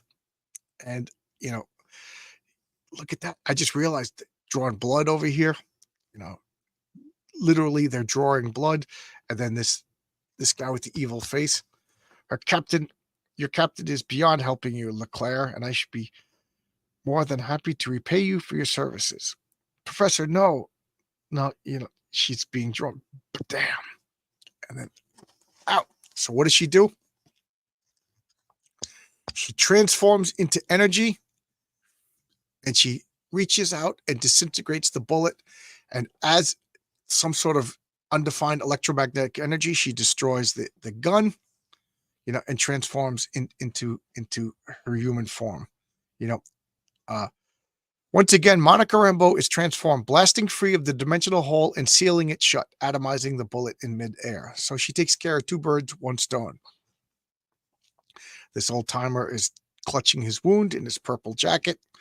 This guy's got green, Captain Est Marvella, Est Marvella, Captain Est Marvella.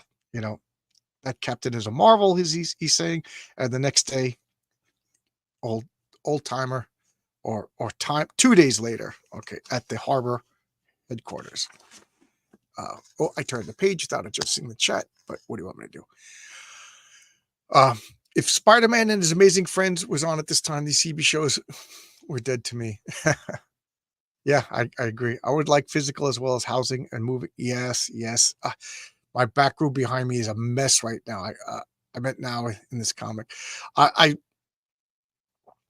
not. My wife won't let me move the boxes around, and I got boxes all over. I always show the picture of my comic book room nice and clean and organized, but it is. I let it fall to ruin for a while. So now we got 2 days later. Professor Leclerc is able to recover from his bullet wound. And I love this. Because, Monica, the test I've run proved conclusively that your body was transubstantiated by the dimensional interface. So her body is no longer human. Uh-huh. What does that mean? It means that you could change your body into any form of electromagnetic energy. You could actually become a sentient packet of radio waves, light, even electricity. You could go through solid objects as X-rays. You could travel at the speed of light. What's more, you could release a small amount of energy as a blast of pure force with no appreciable loss of body mass. But here's this. I had a copy of your costume fabricated from cloth composed of unstable molecules. I think you find it far more durable than the original. So Captain Marvel is no longer human. She's not a human being. And believe me, I would explore that if I was to write comics. She is no longer a human being.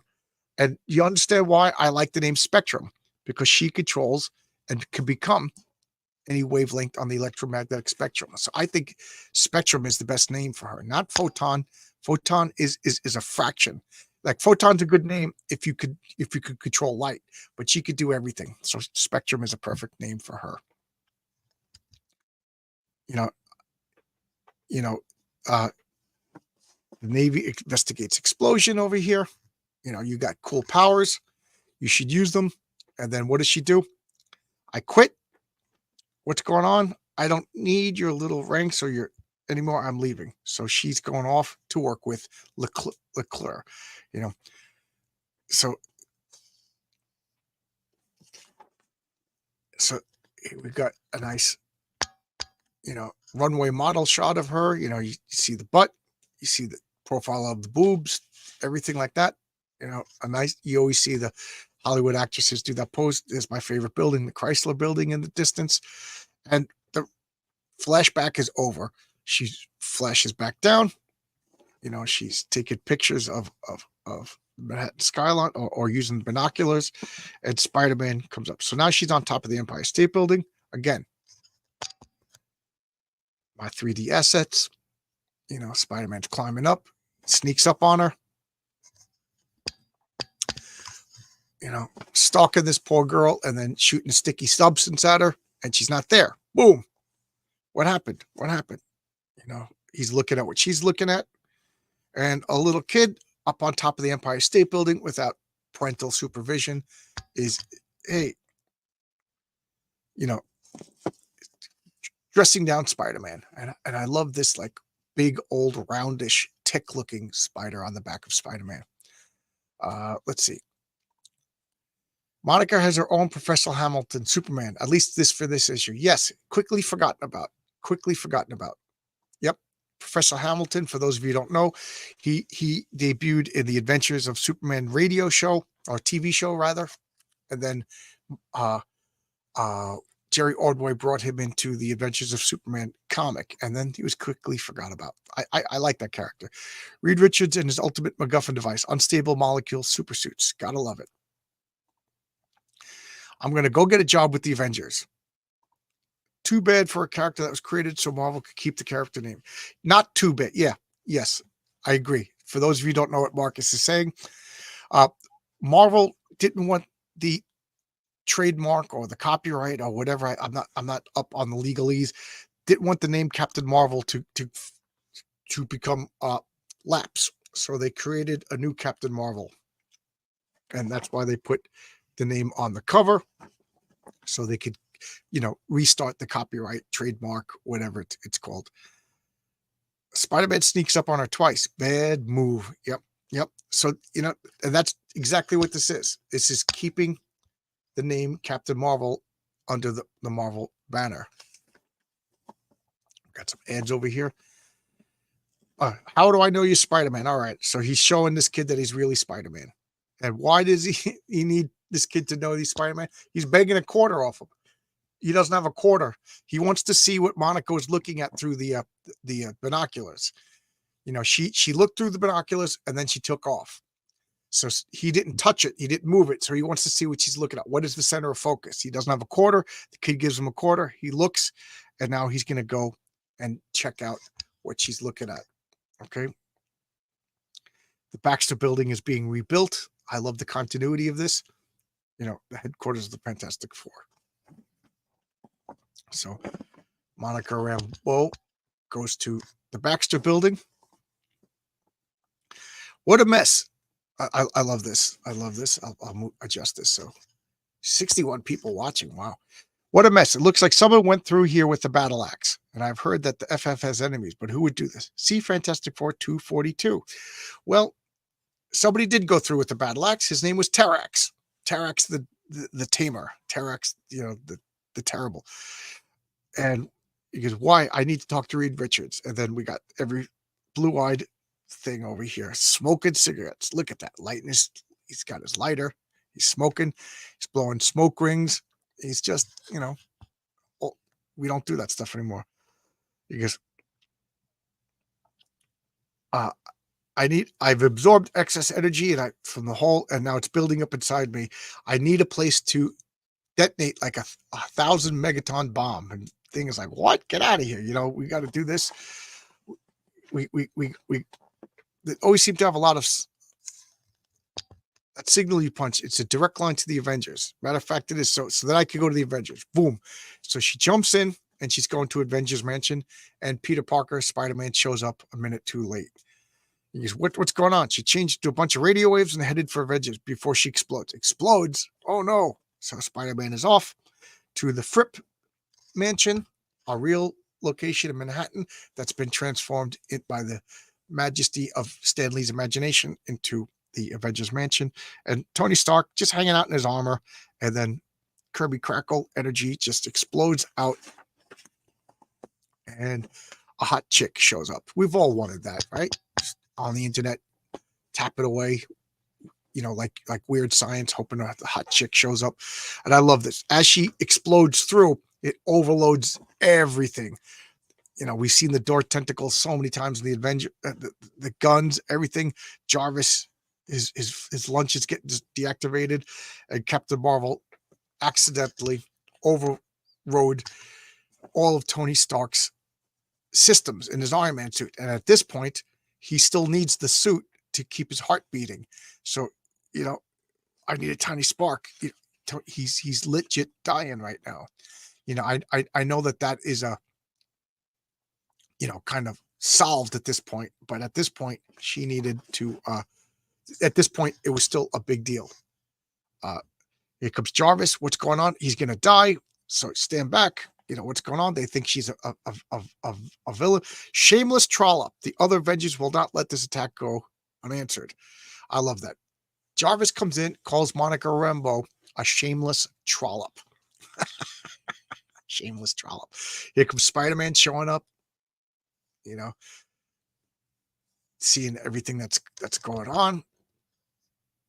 He's able to come in uninterrupted because all the defenses are deactivated. And what does he do?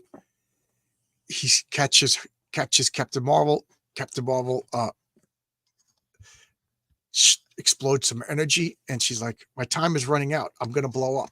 I'm going to blow up. I'm not a bad person. Sorry, lady, but I get you, she's using her energy to blind him. She's playing hardball. So what does Peter do? Sometimes you gotta smack a girl, right? Just smack a girl, right? That's what you do. you know, just smack her. And, you know, she's knocked out. Iron Man is like, what are you doing? So what do they do? They're grabbing cables, they're grabbing everything. So after you beat up Captain Marvel, tie her up. He's putting webs on his nipples, a little bit of clamps on his nipples. It's getting crazy over here, And they're making a makeshift shield. Wasp is doing nothing. Spider Sense going on. Jean is Jan rather is hide behind the shield. All of a sudden they get shiny because of the glow, you know, and she is burning her way out of the webbing. And what happens? A little bit of teamwork over here. I know I'm going fast. I'll check out the chat in a minute. So Iron Man is taking all of her excess energy, siphoning it off Captain Marvel into his armor, and then he's releasing it through the roof of Avengers Mansion, blowing it up into the sky. So it's not an actual bomb that's going to, spread a radioactive cloud. It's just going like infinity into space. You know, they got rid of all the excess energy. It took forever to find a cab. Oh, you can't see. Ben Grimm shows up in a cab. What's going on? You know, Ben Grimm shows up, and what's going on is Captain Marvel is meeting all of the Avengers. You know, we got She-Hulk in the ripped clothes. You got Hawkeye over here drinking a beer back when Hawkeye was a man's man, you know, looking at nudie magazines, checking out the chicks, drinking beer. You know, now he's like, you know, a mocha latte. Jean Grey, like her head and neck is bigger than her waist. And, you know, Ben Grimm shows up. Oh, the time. Oh my God. I forgot about Harry and Liz's typical Spider-Man. He goes to pick up them at the airport. No, it looks like they missed. Hey, Pete, sorry we were late. We got delayed. We had to take a different bus. I hope you haven't been waiting for us. No, I found something to do. So, you know, he was late to meet them at the airport, but it all works out. How you doing? Our married life looks good. So Harry Osborn is married to Liz Allen, and one of those few times where everything works out well for Pete. Watch out for the next exciting appearance of Captain Marvel in Avengers 227 on sale in October. So she right away just gets hooked up with the Avengers. And now we got the many loves of Peter Parker. I will address the chat. I'm going to go get a job with the Avengers. Literally, she got fast-tracked into the Avengers. Not too bad for a character as created. Yes, absolutely. Spider-Man sneaks up on her twice. It's so Spider-Man needed a quarter to have to prove himself to a kid. Yep. You can't beat acceptance from the Thing. Yep. I love it. She explodes too. This feels less like a Spider-Man comic, more like a photon. Absolutely. Yeah. It's a backdoor pilot. Got to run. Thanks for the great show. I'll watch the rest of it. Thank you. Exactly, Dale. Yep. Correct my memory, please. Did Monica Rambeau serve as Fantastic Four member briefly, as did She-Hulk for a short time? Did she? I don't remember. I don't remember. Marcus, did she? She could take them all out. Yeah, she's super powerful. Trollop, actually kind of harsh. Yeah, it is. Shameless trollop. That stings. It's a good thing Jarvis didn't see her on the yacht. Yeah. Cool panel. Which panel? Oh, the Iron Man panel. Okay. Finally, Parker gets some good luck. Yes. Speaking of good luck for Peter Parker, these are the many loves of Peter Parker. No, that was Storm joined the Fantastic Four. I hate when other people join the Fantastic Four. Crystal, that was before my time, so I had to accept it. But I didn't like when She-Hulk joined, because the Thing was my favorite. I mean, I tolerated it because John Byrne did make She-Hulk an interesting character, but that wasn't my favorite. And I really hated, that all new, all different with Wolverine, Ghost Rider, Punisher. I hated that. But I heard that was just like a stunt just to let the other team catch up. All these girls have two things in common: C cup or I don't think Photon was in the FF around this time, but I'm not up. Yeah, the modern stuff I can't speak to the modern stuff. So we got Liz Allen, we got Betty Brant, beautiful Gwen Stacy, Sissy Ironwood. I forgot about Sissy Ironwood.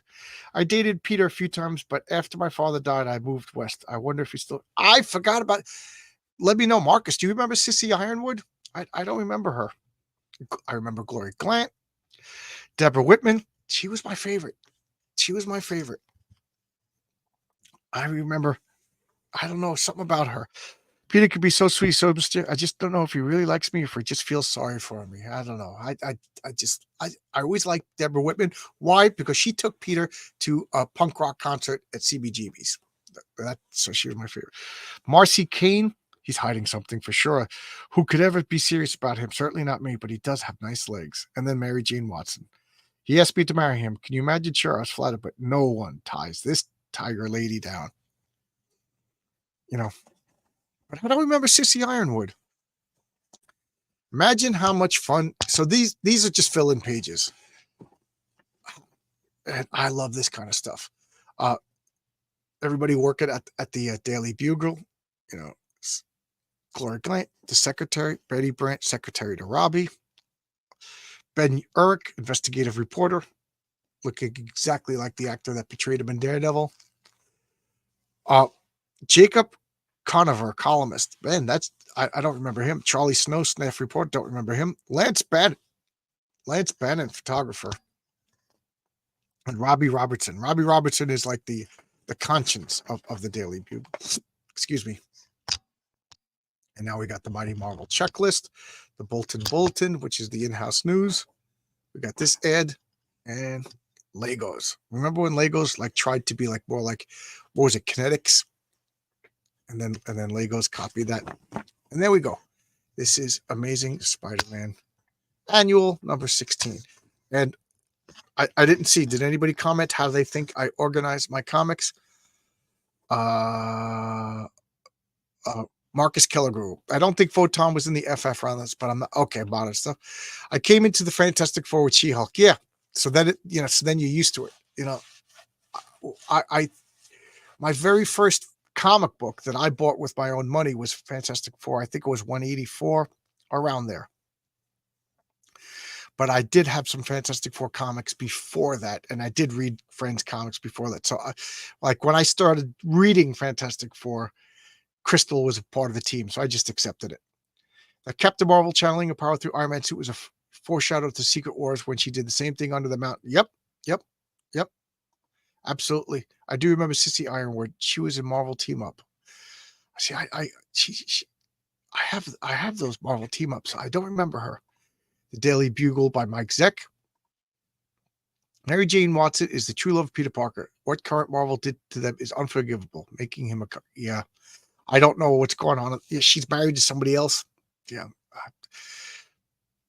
Modern comic books always hated married couples. They always hated families.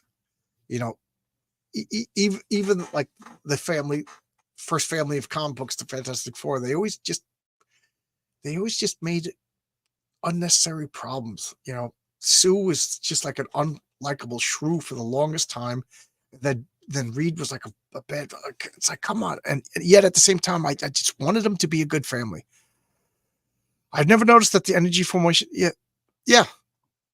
Oh, you never. Yeah, that's what I said. I always 1, 2, 3, 4. Yeah, it's a spider. It's a spider on the back. So there you go. For those, I'll answer my question now. All Spider-Man comics are under S. So there's SPI. But then Amazing would go before Spectacular, and Spectacular would go before Web. So all Spider-Man comic books, regardless of the descriptor, is Spider-Man, because I want all Spider-Man to be in the same section. So, all X-Men are in the same area, but then, X-Men Uncanny, X-Men Mighty, or, Avengers, Superman, so they're all the Avengers comic books, all the X-Men comic books, all the Superman comic books are in this, follow Superman, and then so Superman would, or Spider-Man would be first, then Amazing Spider-Man, then Spectacular Spider-Man, then Web of Spider-Man. So that's how I organize my comics. I walked away from modern Marvel comics. Too much man-hating agenda. Yeah, absolutely, absolutely. So we got 1 hour and 55. So the anal retentive in me doesn't want to stop for 5 more minutes. So anything you want to talk about for 5 minutes? Anything you want to bring up? I got 62 people watching. Might as well use this opportunity to further my own agenda. Here I got Heroic Tales on Kickstarter. Let's see. Oh, wow. Wow. I got a couple of backers. I haven't checked this overnight. If you've ever run a campaign and you don't constantly check, you're lying. But I got myself to the point where I'm not looking on purpose. So I am legit surprised. Thank you. Thank you. Thank you. We got 30 days to hit 1,000. I naively thought I was going to go berserkowitz and with, thousands upon thousands, but I've been humbled. But this I really want to get. I really want to hit the launch button on this Michael T. Gilbert cover. I famously been saying for years that I didn't like Silver Age DC, but as I get older, your tastes change, and I'm starting to. I think it's because of like the bitterness and politics and the meanness in comic books that I'm kind of like reaching out to more like of an innocent, fun age. It's so the Silver Age whimsy, I'm really enjoying. I love the blue hair and the patriarch. You know, the way the colors purposely don't stay within the lines on Marissa's legs. Marissa being the wife of the patriarch. I just love this. I just love this. I love that so much. I will might as well show the Fund My Comic, the Pat Broderick cover. So this will always, let's get down to it. There's the regular cover. This will always be on Fund My Comic. Always be on Fund My Comic. You will not be able to get this anywhere else. What does that mean as far as other things? Take that as you will. I don't want to undercut myself, but I just love that. So let's see what the comments say. I'll never walk away from I still love the characters, Gordon. I still love the characters. I still love the Fantastic Four. I still love Thor, but the company and the people that run the company, I don't like them. Just like an ex-girlfriend, I don't want her to get cancer or I don't want her to die. I wish her well, but we're just not meant to be together anymore. Segue, totally silly Spider-Man Rogue Peace Pot Pete. Yes, I love Peace Pot Pete. I have his first appearance. I love that when I got into him, he was the Trapster already, and then I learned that he was Paste Pot Pete, and I just love that. Speaking of Buccaneer boots, I love. Let me clear this. That Renzo, I purposely changed it to the Buccaneer gloves on the Patriarch because I just wanted his silhouette to be a little different than Superman. I asked Renzo to put Buccaneer boots on him, but he drew that, and I think he made the right choice. I buy old issues and graphic novels of my favorite books, but nothing modern at all. It's the same thing. If you notice that there's a lot of back issue bonanzas on my channel, but even when I do my monthly visitor, which is my new monthly comics, you haven't seen a new monthly Marvel or DC in a long, long time. Some people think that campaigns are missing out by not being on Kickstarter, but I haven't seen too many CG books do really well. Yeah. Again, I'm learning. And I still got Indiegogo. I'm going to be launching on Indiegogo when the Kickstarter winds down with the last of the covers, the Mike Gustovich cover. So who knows? Maybe that's the Grand Slam. I don't know. So what happens if Kickstarter doesn't fund now? How can we get the Gilbert cover? I don't want to undercut myself because then people are going to wait. But I'm printing the Gilbert cover. I'm printing it. I paid for the art, and it was the most expensive of the three. I'm printing it up. So if it doesn't fund, maybe I'll, directly to me. I don't know, directly to me, at the very least, when issue 2 campaign, I will have catch-up tiers with other covers, and I think I'm just putting everything on one campaign so you can get everything, whatever covers you want. And next issue, I'm having the regular edition and one variant edition. And remember, it's going to have 2 covers. Sounds good. I mean, I- if you could back it on Kickstarter, you'd really be helping me. But if I don't know what I don't want to sound like a beggar. Even with all the drama, you're going to get better comics backing CG Comics. Yeah, I agree. I agree. That's why I'm trying to just avoid the drama and focus on comics. Every once in a while, I step into drama because I'm a jerk. You know, I waded into my last drama, but to be honest, I was kind of goofing around. I was like, "This is so gay the way you talked about Eric July." When I said it, I just meant like, everybody in the chat calls Ethan fat and gay. I was just goofing around. I didn't think he was going to get so mad. I was legitimately surprised. Like what the? It's like, oh well, I whatever. But I didn't realize that he was so bent out of shape that I didn't like Godlike. Sorry, I didn't. I thought we were allowed to criticize comics. I thought that was a legitimate, you know, thing. I thought we were allowed to legitimately criticize comics that we didn't like, you know. But what do I know? I don't know. Your drama is entertaining. Are you not entertained? Pity Ma, thank you so much. I stopped myself when I realized I sounded like a beggar. And speaking of begging, the Heroic Tales coin, challenge coin, I will be shipping out my first one to Canada tomorrow. Uh, this is third. If you live within the United States, $30 to John's Longbox at yahoo.com. I think I have 14 or 13 left. Uh, I got a small run of these because I wasn't sure, and the campaign I got a small print run of these. The full story is I made these. Oh, I made these coins. Okay, and these coins I got from Norse Foundry in Norway, and it took forever. And I thought they weren't going to be here in time for my campaign, and I panicked, and I put in a small test run of these. So, but 20 of these cost twice what 300 of these cost. Okay, so so these are $5. If you don't want to wait, I got 300 of these right now. I'm in no danger of not having enough for the campaign. If you want these are $5. John's Longbox at yahoo.com, PayPal. I'll put it in the mail tomorrow. I'm going to the post office tomorrow. These, if you're within the continental United States, it's $30, that includes postage because these are super expensive. And if people like these, if people ask for these, I will do a larger printing of these for issue number 2. And I'll probably have 2 because I'll probably have the Mary Sue symbol and the Patriarch. I will definitely have the definitely.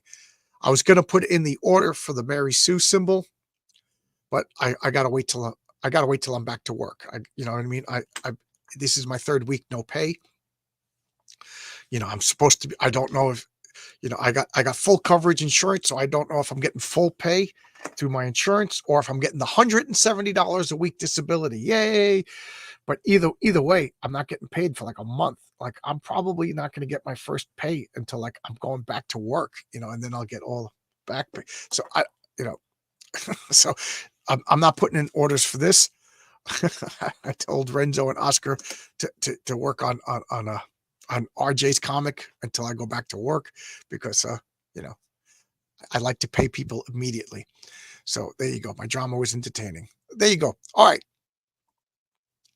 3rd week, no pay. That sucked. Even when I broke my arm 5 months ago, I had to go 2 weeks without pay. Yeah, I know, and I'm a blue collar worker, paycheck to paycheck kind of guy. I do good when I'm working, but I got a mortgage. I got to get a new car. My car got wrecked. Granted that car had 130 miles on it, but it was such a reliable, good car. So yeah, I'm a regular guy. I don't have a $3 million campaigns like some guys. My campaign is $5,000. Have you been doing more writing since the injury? I just started writing 2 days ago. I couldn't focus. I'm blaming, I'm blaming the muscle relaxants. I started taking muscle relaxants, right away, and I couldn't focus, and then I couldn't get good sleep. I couldn't get good sleep, and all of a sudden, I started getting good sleep. So, yes, like, I would write sentences and, like, they weren't grammatically correct, they didn't make sense. And I said, "You know what? I'm just gonna ruin this."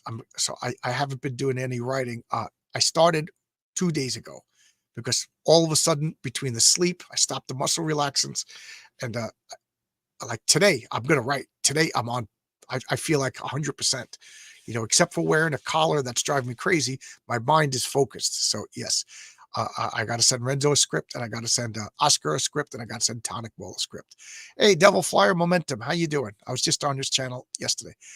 Cars are getting cheaper. Let me take a sip. I'm buying a station car. I take the train to work. So I go into the dealership. I say, "Give me the cheapest used car you got," you know, and they laugh at me. And I said, "The cheapest used car that you got. I want roll down windows. You know, I want the cheapest that you got," and that's what I do because I'm just driving. So, well, but this time my wife's car is on its last leg, so I'm taking the wife's car. That's going to be the station car. So I got to buy a nice car for my wife. She's got a distance to drive to work. They are graciously letting her work from home while I'm home. Nice annual. It is. I love this. Hey, same person. You could dictate to the computer. My friend Jimmy says that, and I think I'm gonna experiment with that. I'm gonna try that. But my mind was unfocused. It wasn't that my hands weren't typing properly. It was just my mind wasn't focused. But now I'm fine. Hey, Jonas, how you doing? Good to see you. Uh, I reject the drama. Liking what I like doesn't make me a bad guy. Absolutely, or less of a human or a bad. Absolutely, the personal attacks and insults life have no place in comics. From all sides. Yeah, absolutely, I agree with you. I still like Cyberfrog. What do you want me to say? It's a good comic. You know, and I love how I was accused of wanting to have sex with Eric July when I've been harshest on Isom of any comic, in the past couple of years. And I only bought it because Ethan told me it was a masterpiece. Ethan told me it had amazing art until it didn't. So he owes me $70. Check out Devil Flyer. Absolutely. A devil's weapon of all my comics. Yes. Uh, Devil Flyer Momentum has his own campaign. I backed way too many comics, but you know what? I'm enjoying the comics. I'm enjoying the comics. So I think I'm gonna wind down now. It's noon. I am real hungry. My sister came out to visit me last week, and she gave me a box of Janowski's hamburgers. For those of you who live on Long Island, Janowski's is a butcher in Rockville Center, and they specialize in burgers. And I grew up eating them. And I remember them being really good. I have not had a Janowski's hamburger since 1993 when I moved out of my parents' house and went to Albuquerque. And then, so I haven't had a Janowski's since 1993. So I want to see if it's as good as I remember. So I'm going to go grill up some Janowski's burgers. I always preferred Ramita Senior over Junior. Yes, absolutely, absolutely. There's times when I like Junior, but for the most part, I'm not a Junior fan. I and I don't mean to be mean. I like Junior personally. He's a nice guy, but I just like his father's artwork so much better. Alpha Core, yeah, are much better than Isom. Good, good. I got Alpha Core because I'm loyal to Chuck. I did not get Goodying from Mike Barron. Anybody read that? See ya. Best of health to John. You need me. Thank you. Thank you. Thank you. That's a nice guy. Maybe gave me the feels. I love to check out Godlike for myself. Yeah, absolutely. Absolutely. It's nothing personal. I got a little mean because of what John Malin said that writers are a dime a dozen. And if you're going to make that claim, why is he writing so bad? Writers are a dime a dozen. So he doesn't need them. So his comics sucked. What do you want me to say? What do you want me to say? don't make that claim. And I know when my comic comes out, it's going to be on Trashcast and they're going to talk about how horrible it is. But talk about the writing. Don't criticize Renzo's art. Don't criticize Renzo's art. Don't criticize Daniel's coloring. Talk about me. Let me be the bad guy. That's like I haven't had an All American. Oh, All American in Massapequa. All American Massapequa is still awesome.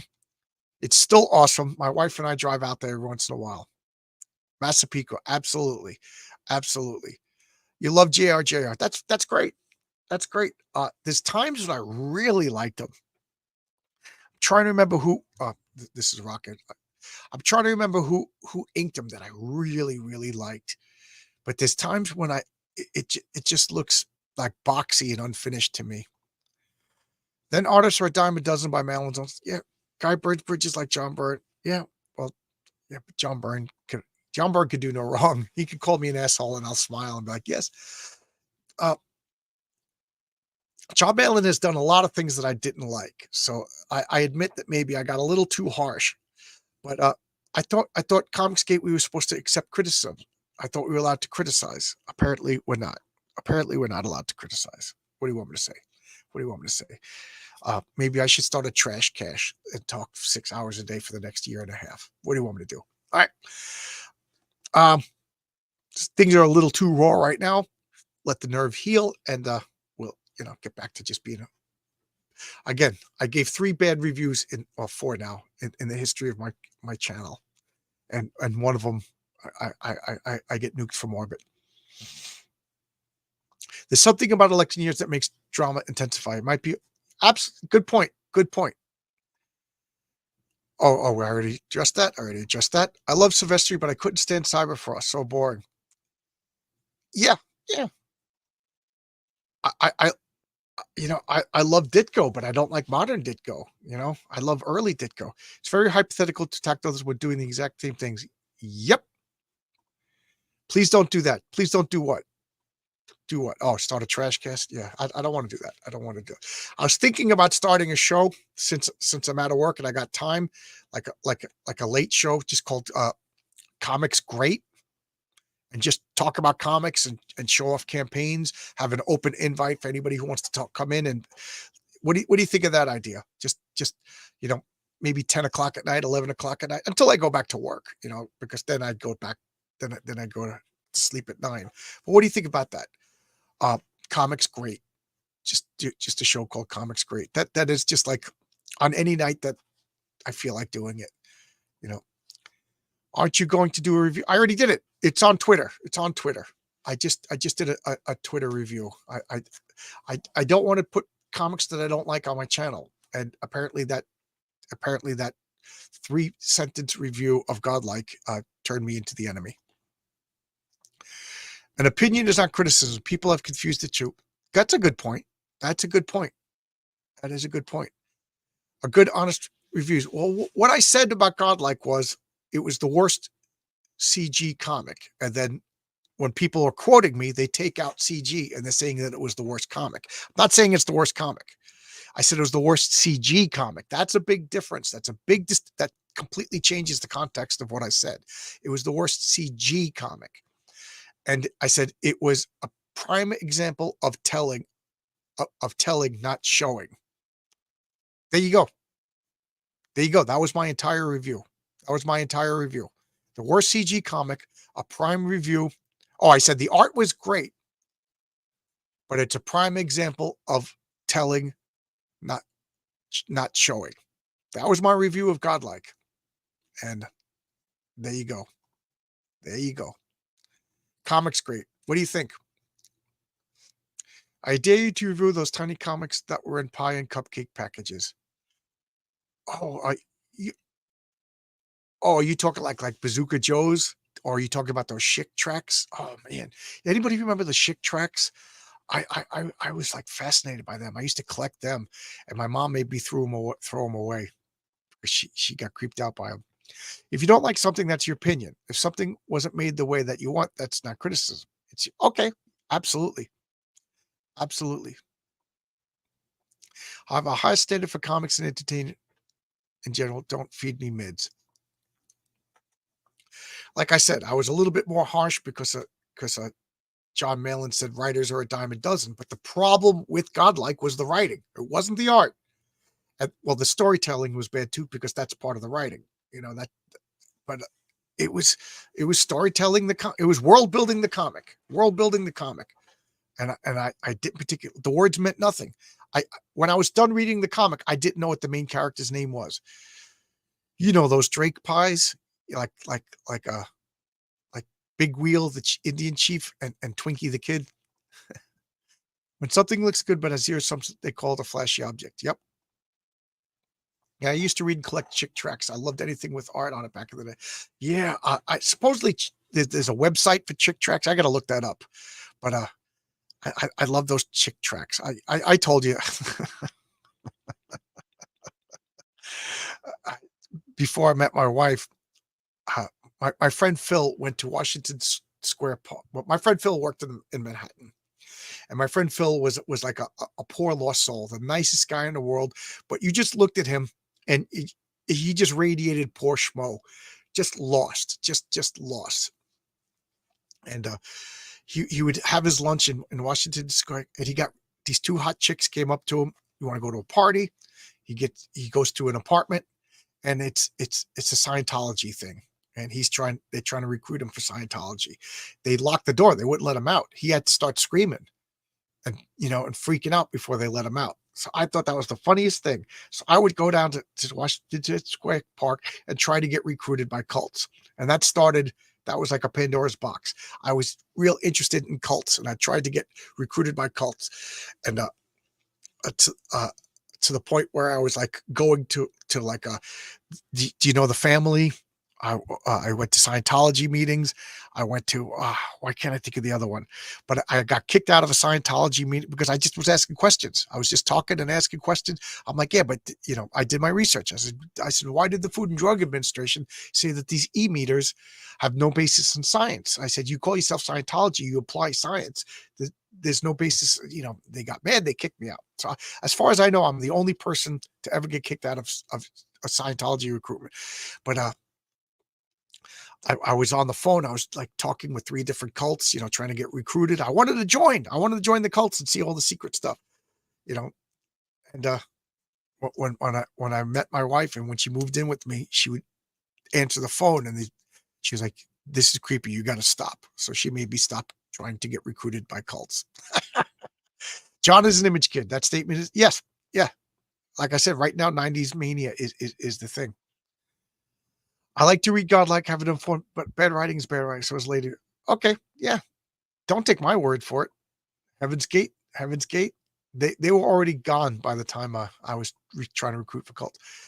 Marcus, you're speaking of harsh truth. Image books look great, but not much substance or good right. Absolutely. The Branch Davidians. Did Jim Jones kick you out too? I remember Jim Jones. I remember talking about that in school. Jehovah Witnesses. I invite them in my house. When I lived in Long Beach, New York, every Saturday I'd either get Jehovah Witnesses or I'd get Orthodox Jews. And either way, I'd invite them in and we'd sit down and we talk religion, theology and stuff. And it's funny, the Orthodox Jew, he we had breakfast. We had breakfast. We had eggs. We had coffee. We didn't have bacon, but we had eggs. We had coffee and toast, and we were just talking.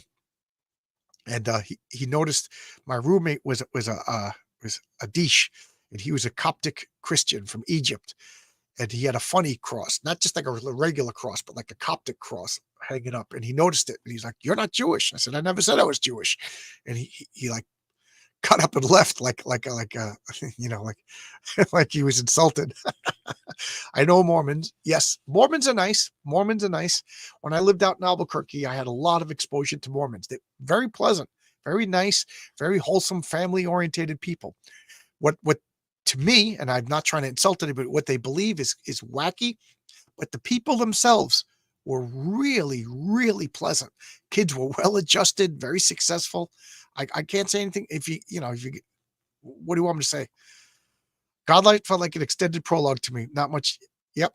Yep.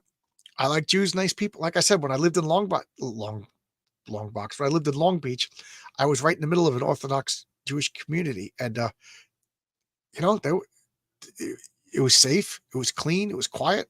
I loved it. I wanted to move to, why can't I think of the name of the town? A very, very Jewish community in Queens, but I couldn't afford it because it was so nice. Some of the people of the belief that great artwork is enough. Nope. Great artwork will get you to buy a comic. Story will get me to keep buying the comic. I grew up on classic Marvel comics. Yeah, it's 50-50. You know, you might just like a beautiful girl. She might lure me in with those wonderful assets, but you're not keeping her if there's no substance below those wonderful assets. You know, same with a comic book. Same with the comic book. Uh, Artists think that art is enough to refuse to hire a writer. Then they get mad and take it personally. And I think that's what happened. I think that's what happened. You know, sorry, Ethan. I didn't realize that I was supposed to toe the party line. That's see, I didn't realize when he said I was backstabby. I was like, well, how am I backstabby? Ethan, I met Ethan at the cigar party.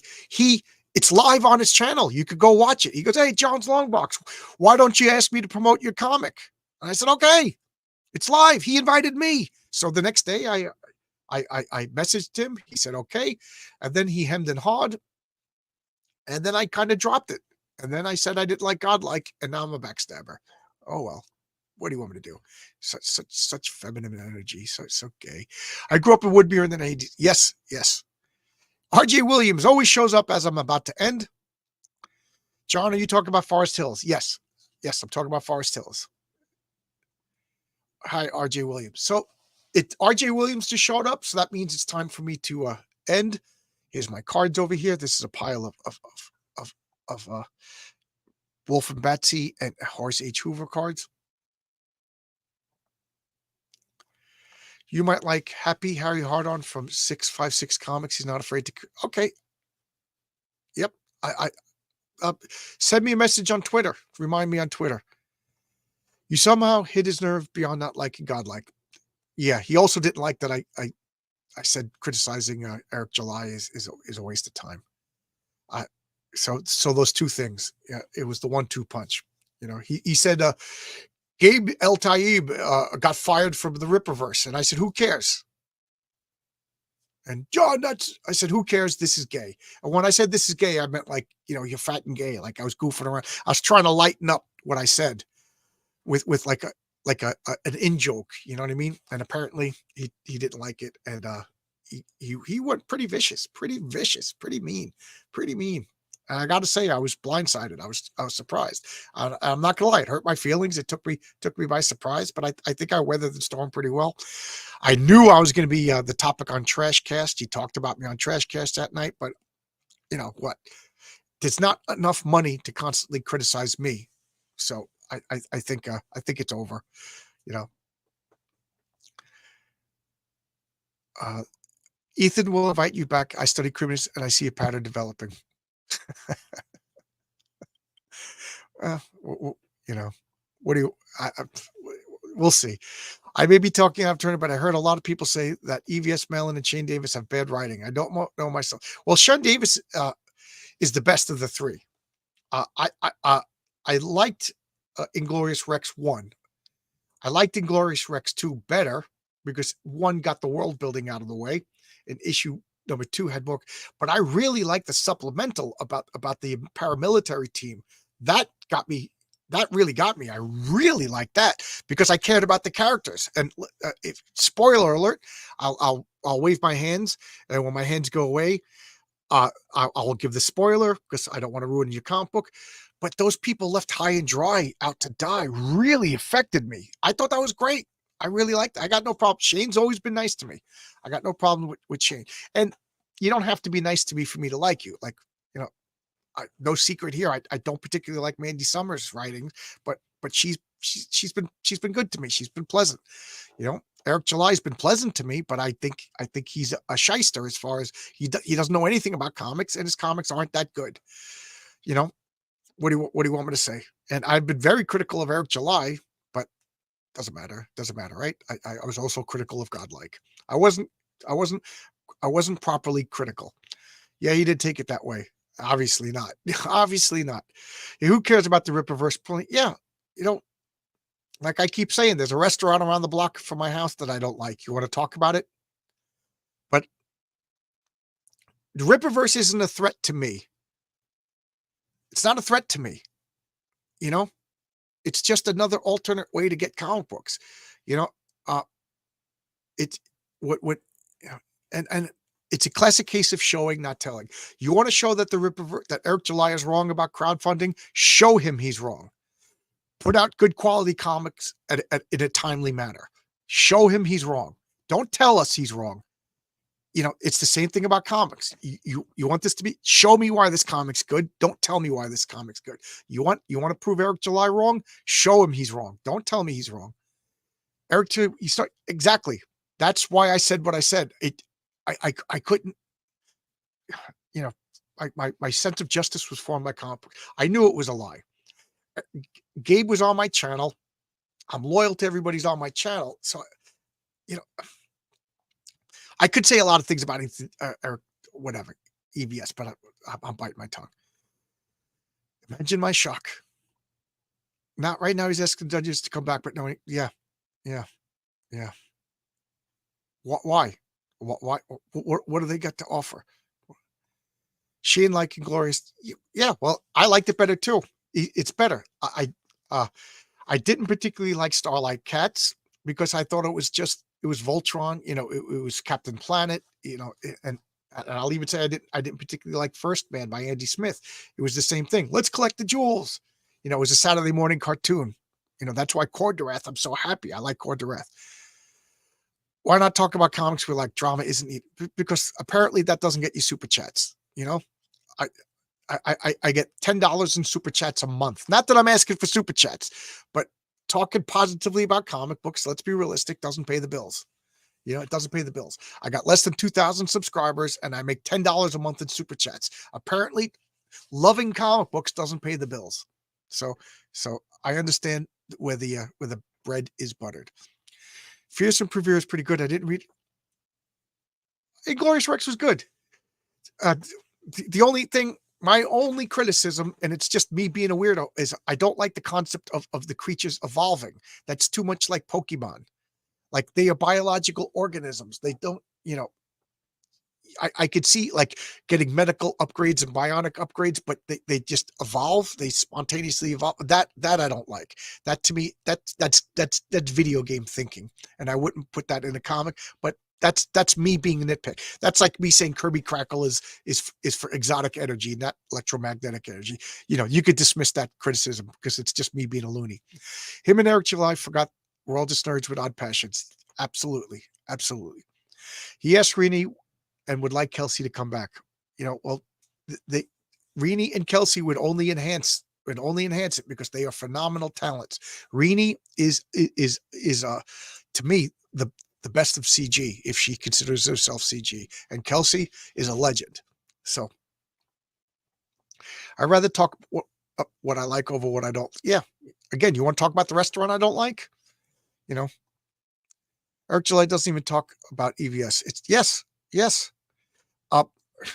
I was going to say during that Twitter exchange, I hope you make me a target on Trashcast. I could use the publicity, but I decided to just let it go, because if I become the next Eric July, geez, my comic will sell $100,000. Stop being honest, true. It's problematic. Yes. I preferred Starlight Cats to Glorious. Yeah, my wife likes Starlight Cat because it is a Saturday morning cartoon. It's actually wholesome. It's actually sweet. So I guess in a way I'm being a little hypocritical, but to me, Starlight Cats was a little bit more formulaic. But I like the fact that it was an all ages wholesome comic. I didn't dislike it. Like if I had children, I would get Starlight Cats and give them to my children. And I think that's necessary and important. And I'd like to see Starlight Cats #2. Plus, I'm a cat person. So don't get me wrong. But I liked Inglorious Rex because I thought it was a little bit more mature. It was a little less formulaic. I've maintained that driving Rini away was the dumbest thing CG could have done. She's great. Yep. Absolutely. Absolutely. Absolutely. Absolutely. Oh, let's be honest, drama side, a lot of creators abuse crowdfunding. I'm not going to argue with that. It shouldn't take years to make one comic book. Instead of trying to prove anyone right, show us. Okay, in defense of Ethan Van Sciver, he is a professional comic book artist. That is his job. So he is not going to make a 64-page comic book, draw it, letter it, color it, and then put it on crowdfunding because it's going to take him a long time. He's not going to work for free and then gamble that the comic is going to be a hit. So he does the cover, he does 5 pages, and then does a crowdfund campaign, and then uses that money to pay his bills because that's the way it's supposed to work. Totally get it. It makes sense, and it would be a mistake for him to do otherwise. Andy Smith explained this to me, and Andy Smith is absolutely 100% correct. So I understand you pay for the comic book and then you wait a year, okay, while it's being made, especially somebody as high quality as Ethan Van Sciver. He is a top-notch artist who makes a top-notch comic. Just because we had words doesn't mean I'm going to be a hypocrite and change my opinions. So I understand where he's coming from. There's other guys that took money and never produced a comic. I'm still waiting on a Wizard comic. I forget what it was, but I'm still waiting. There's some comics I completely forgot about. And uh, in what's it called, Rainbow the Brute. I paid for that comic how many years ago, and now he's starting it. I find that's a little. I find that's a little shady. Okay, let's be realistic. Now, me on the other hand, I'm an electrician. I get paid every week doing a job. I do pretty good for myself. I'm not rich. I'm middle class. I'm a blue collar middle class guy. Still live paycheck to paycheck. These 3 weeks without pay is starting to hurt. But the disposable income that I put aside, because I don't have children, I live modestly, I was able to fund a comic to the point where I was 85% done before I even brought it to the platform, before I even started my campaign. So the fact that I broke my neck, the fact that Daniel's father had a heart attack, the fact that some people I hired, I shouldn't have hired. I hired one guy. Forget it. It doesn't matter. Despite the fact that I asked for something and I didn't realize I was saying it wrong, and I got what I asked for, but I had to start all over again. I'm still ahead of schedule because I have that luxury, because comics don't pay my bills. So we're talking apples and oranges over here, 2 different styles.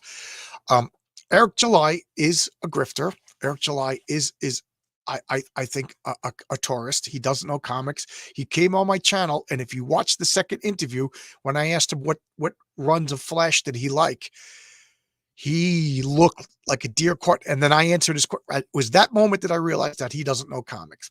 Fine, say you don't know comics. That's what bothers me. Just admit it. Just admit you don't know comics. And then his comics turned out to be exactly what I expected of them. All right, but he's allowed to do that. That's the most I've talked about him in a while. But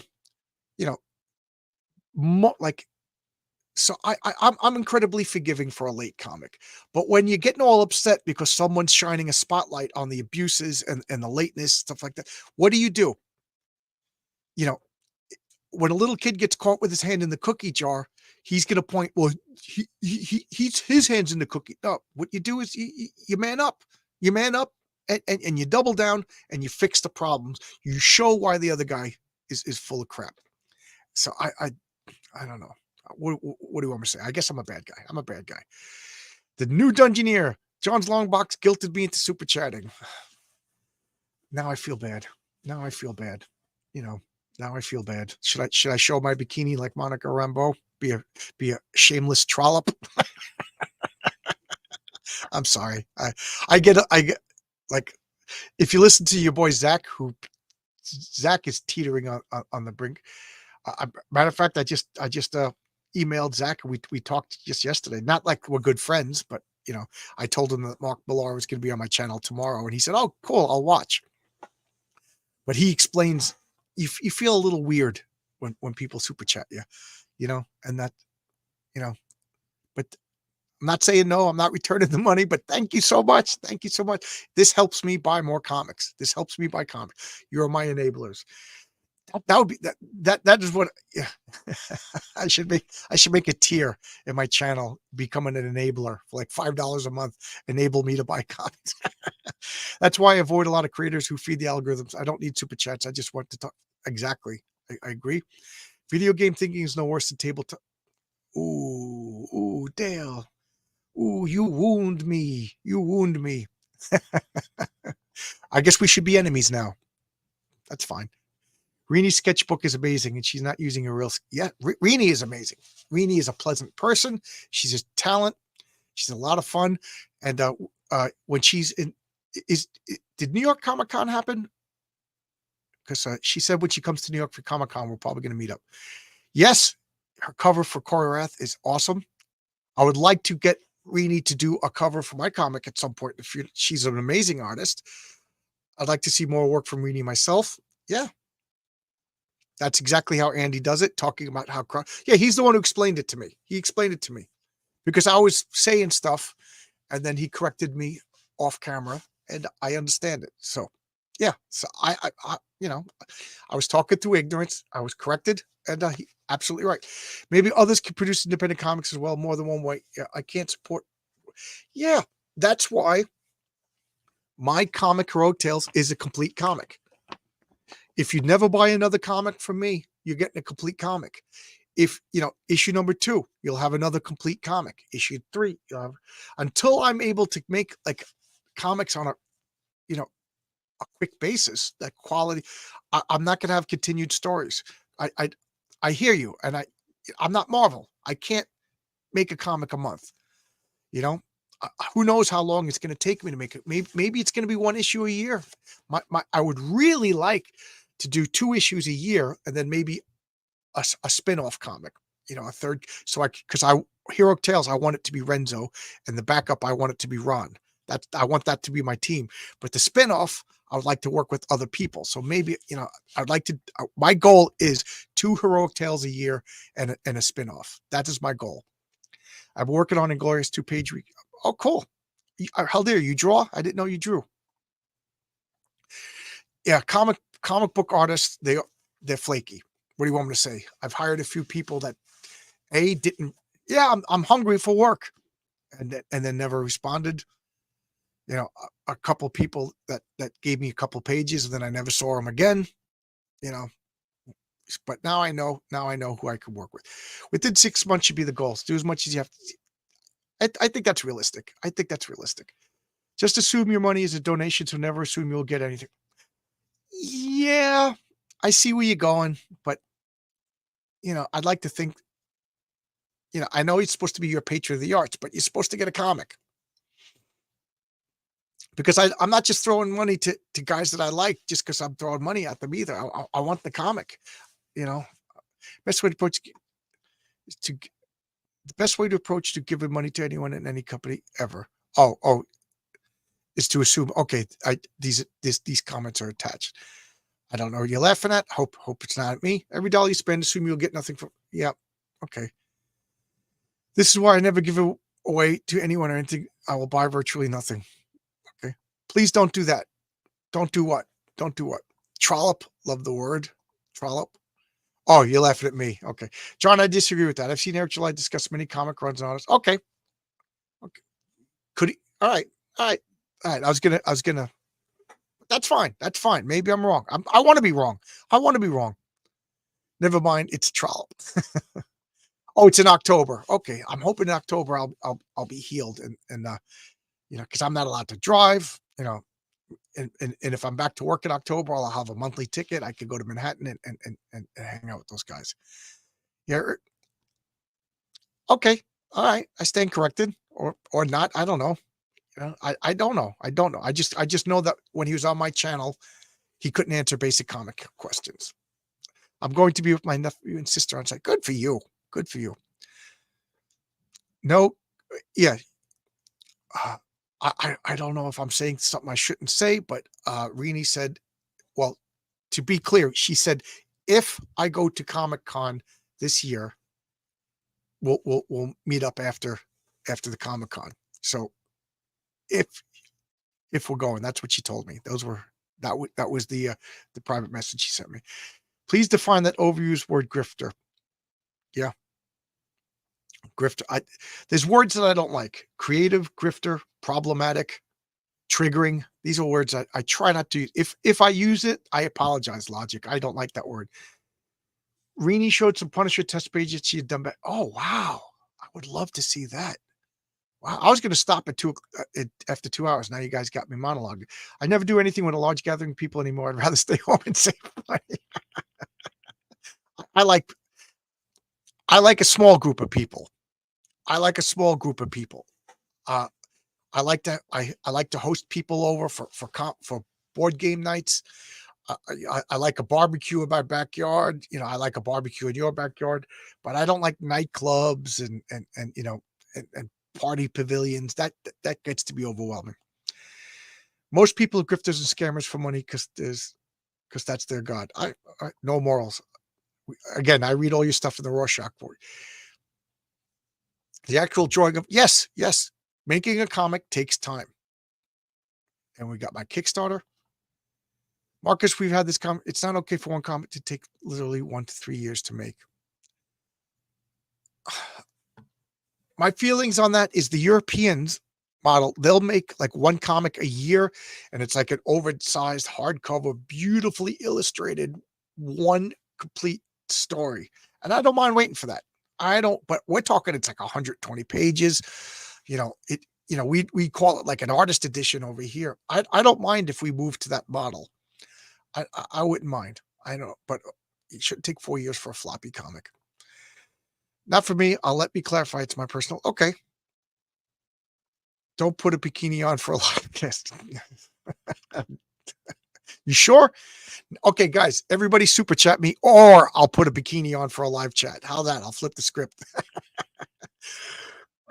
If everyone knows it'll take years, then yeah. If that's your pattern, if that's your pattern, I got no problem with that.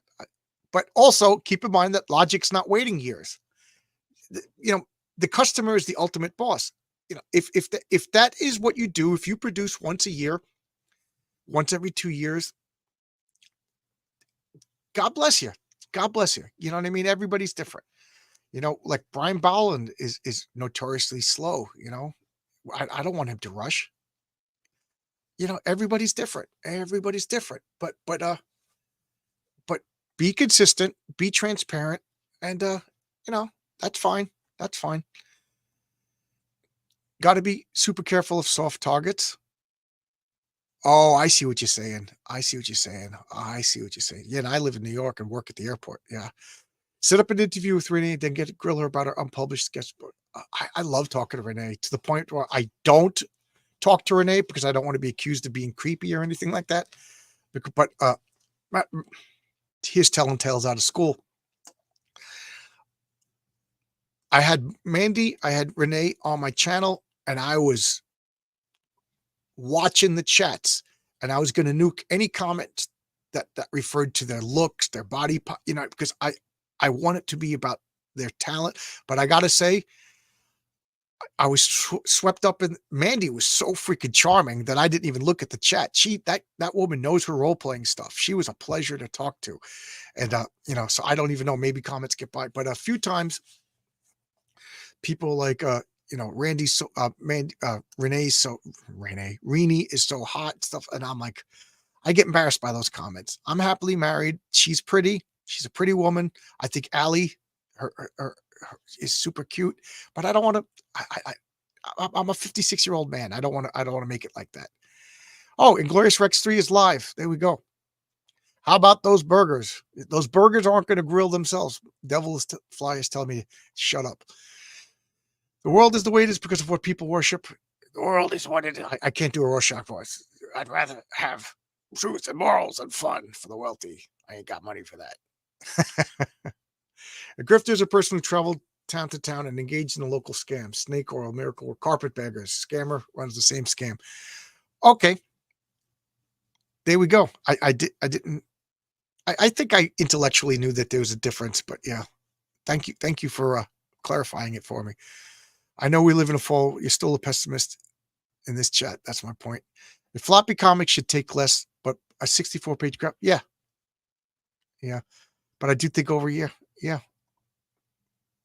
Truth isn't pessimism. Two different things. There's nothing wrong with making one comic every few years apart. It's not my choice. Yeah, there's nothing wrong. Whatever you do is nothing wrong with it.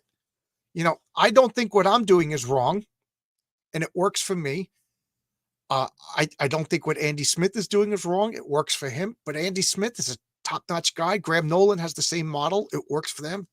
Andy Smith, Graham Nolan, they are the gold standards for crowdfunding. I think the people that are getting, to quote Matt Barr, the people that are getting poo-poo pantsed about it are the people that are showing their ass. And then they're getting their hiney spanked and they're reacting like children. If you feel that the criticism is pointed at you, then make it so that you unassailable.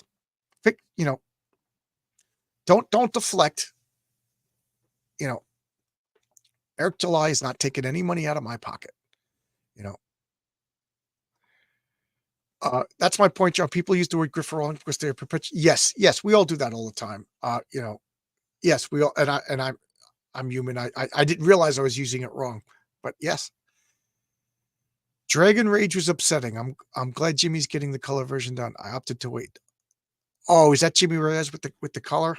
Yeah. If you promised color comic, you got to deliver a color comic, and I don't know all the situations, but he raised $55,000. He raised $55,000. Why can't you afford I raised $5,000. I got a colorist. I don't know. I don't know the inside baseball. Maybe there's a valid reason I don't. So please don't say that I'm being the trash talkie. I just don't understand. If I raised $55,000 for my comic, I'd drive it to your house and deliver it to you. No, I'm not. But you know what I'm talking about. I don't think I backed it either. So it's none of my business. But I really am going to stop now. I got to grill the burgers. My wife is probably upstairs getting hangry. I know I am, because I noticed that I'm starting to say things I shouldn't say because I'm getting hangry. We're going to look at Thor over here. We're going to look at Iron Man. We're going to look at everybody. Check out my thing, and I'll shut it down. We got one last comment by Logic's Finest. Logic, you got to come on my channel. I really enjoy your comments.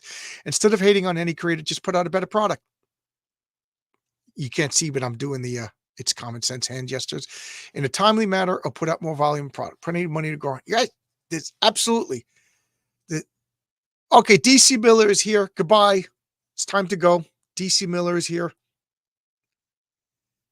Later, John. Later, chat. Goodbye, everybody. And I'll see you tomorrow, 5 p.m. Eastern Standard Time from Mark Miller, 7 p.m. Eastern Standard Time for JMD Mateus. So tomorrow is just mainstream comic book chat day. Tuesday, I think it's J-Bot talking about Berserker. Wednesday, it's Patrick Thomas Parnell at 7 p.m. And then at 8:30, a comic book team up. It's Aaron Sparrow with me and RJ. And then Friday, it's going to be comic book team up. I'm sorry, at Friday, it's clobbering time with the original X-Men versus the original Doom Patrol. And right now, I will start thinking about what I will do for the next Sunday comics. And I'm thinking about, what do you guys think? 30 seconds, everybody get to your chat computer things. What do you think about doing comics great? Like a late night open invite, talk about open campaigns, talk about all the comic campaigns that I backed, that I like talking about, and anybody who wants to pop in, keeping it positive. It's not a trash talk. It's keeping it positive, talking about comics that are great. What do you think about that? Okay. Hating won't stop money from going where you don't want it to go. But yep. Free advice to haters. Absolutely. So long. And thanks for all the fish. Yep. I love that book. That first book had me laughing out loud. The Hitchhiker's Guide to the Galaxy. I never read the second ones or anything, but that first book literally had me laughing out loud. And I hated the movie. to the point that movie is one of the few movies that I've ever turned off and never finished. Because when I start reading when I buy a comic book, I have to read it. When I start watching a movie, I have to finish it, even if it's a year later. If I start a series, I have to finish it. So I have to finish The Witcher. I have to finish Space 1999 because I'm a crazy person. Comics great, sounds fun. Like just while I'm out of work, because I can't stay up late when I'm working. The TV show was great. Oh, there was a TV show for Hitchhiker's Guide to the Galaxy? I didn't know that. I didn't know that. The film was filthy. Yeah, yeah. Later on, okay, so uh it's Sunday. Yeah, we'll see what happens with comics great. All right. Thanks a lot, everybody. I can hear my wife walking around. Bye bye.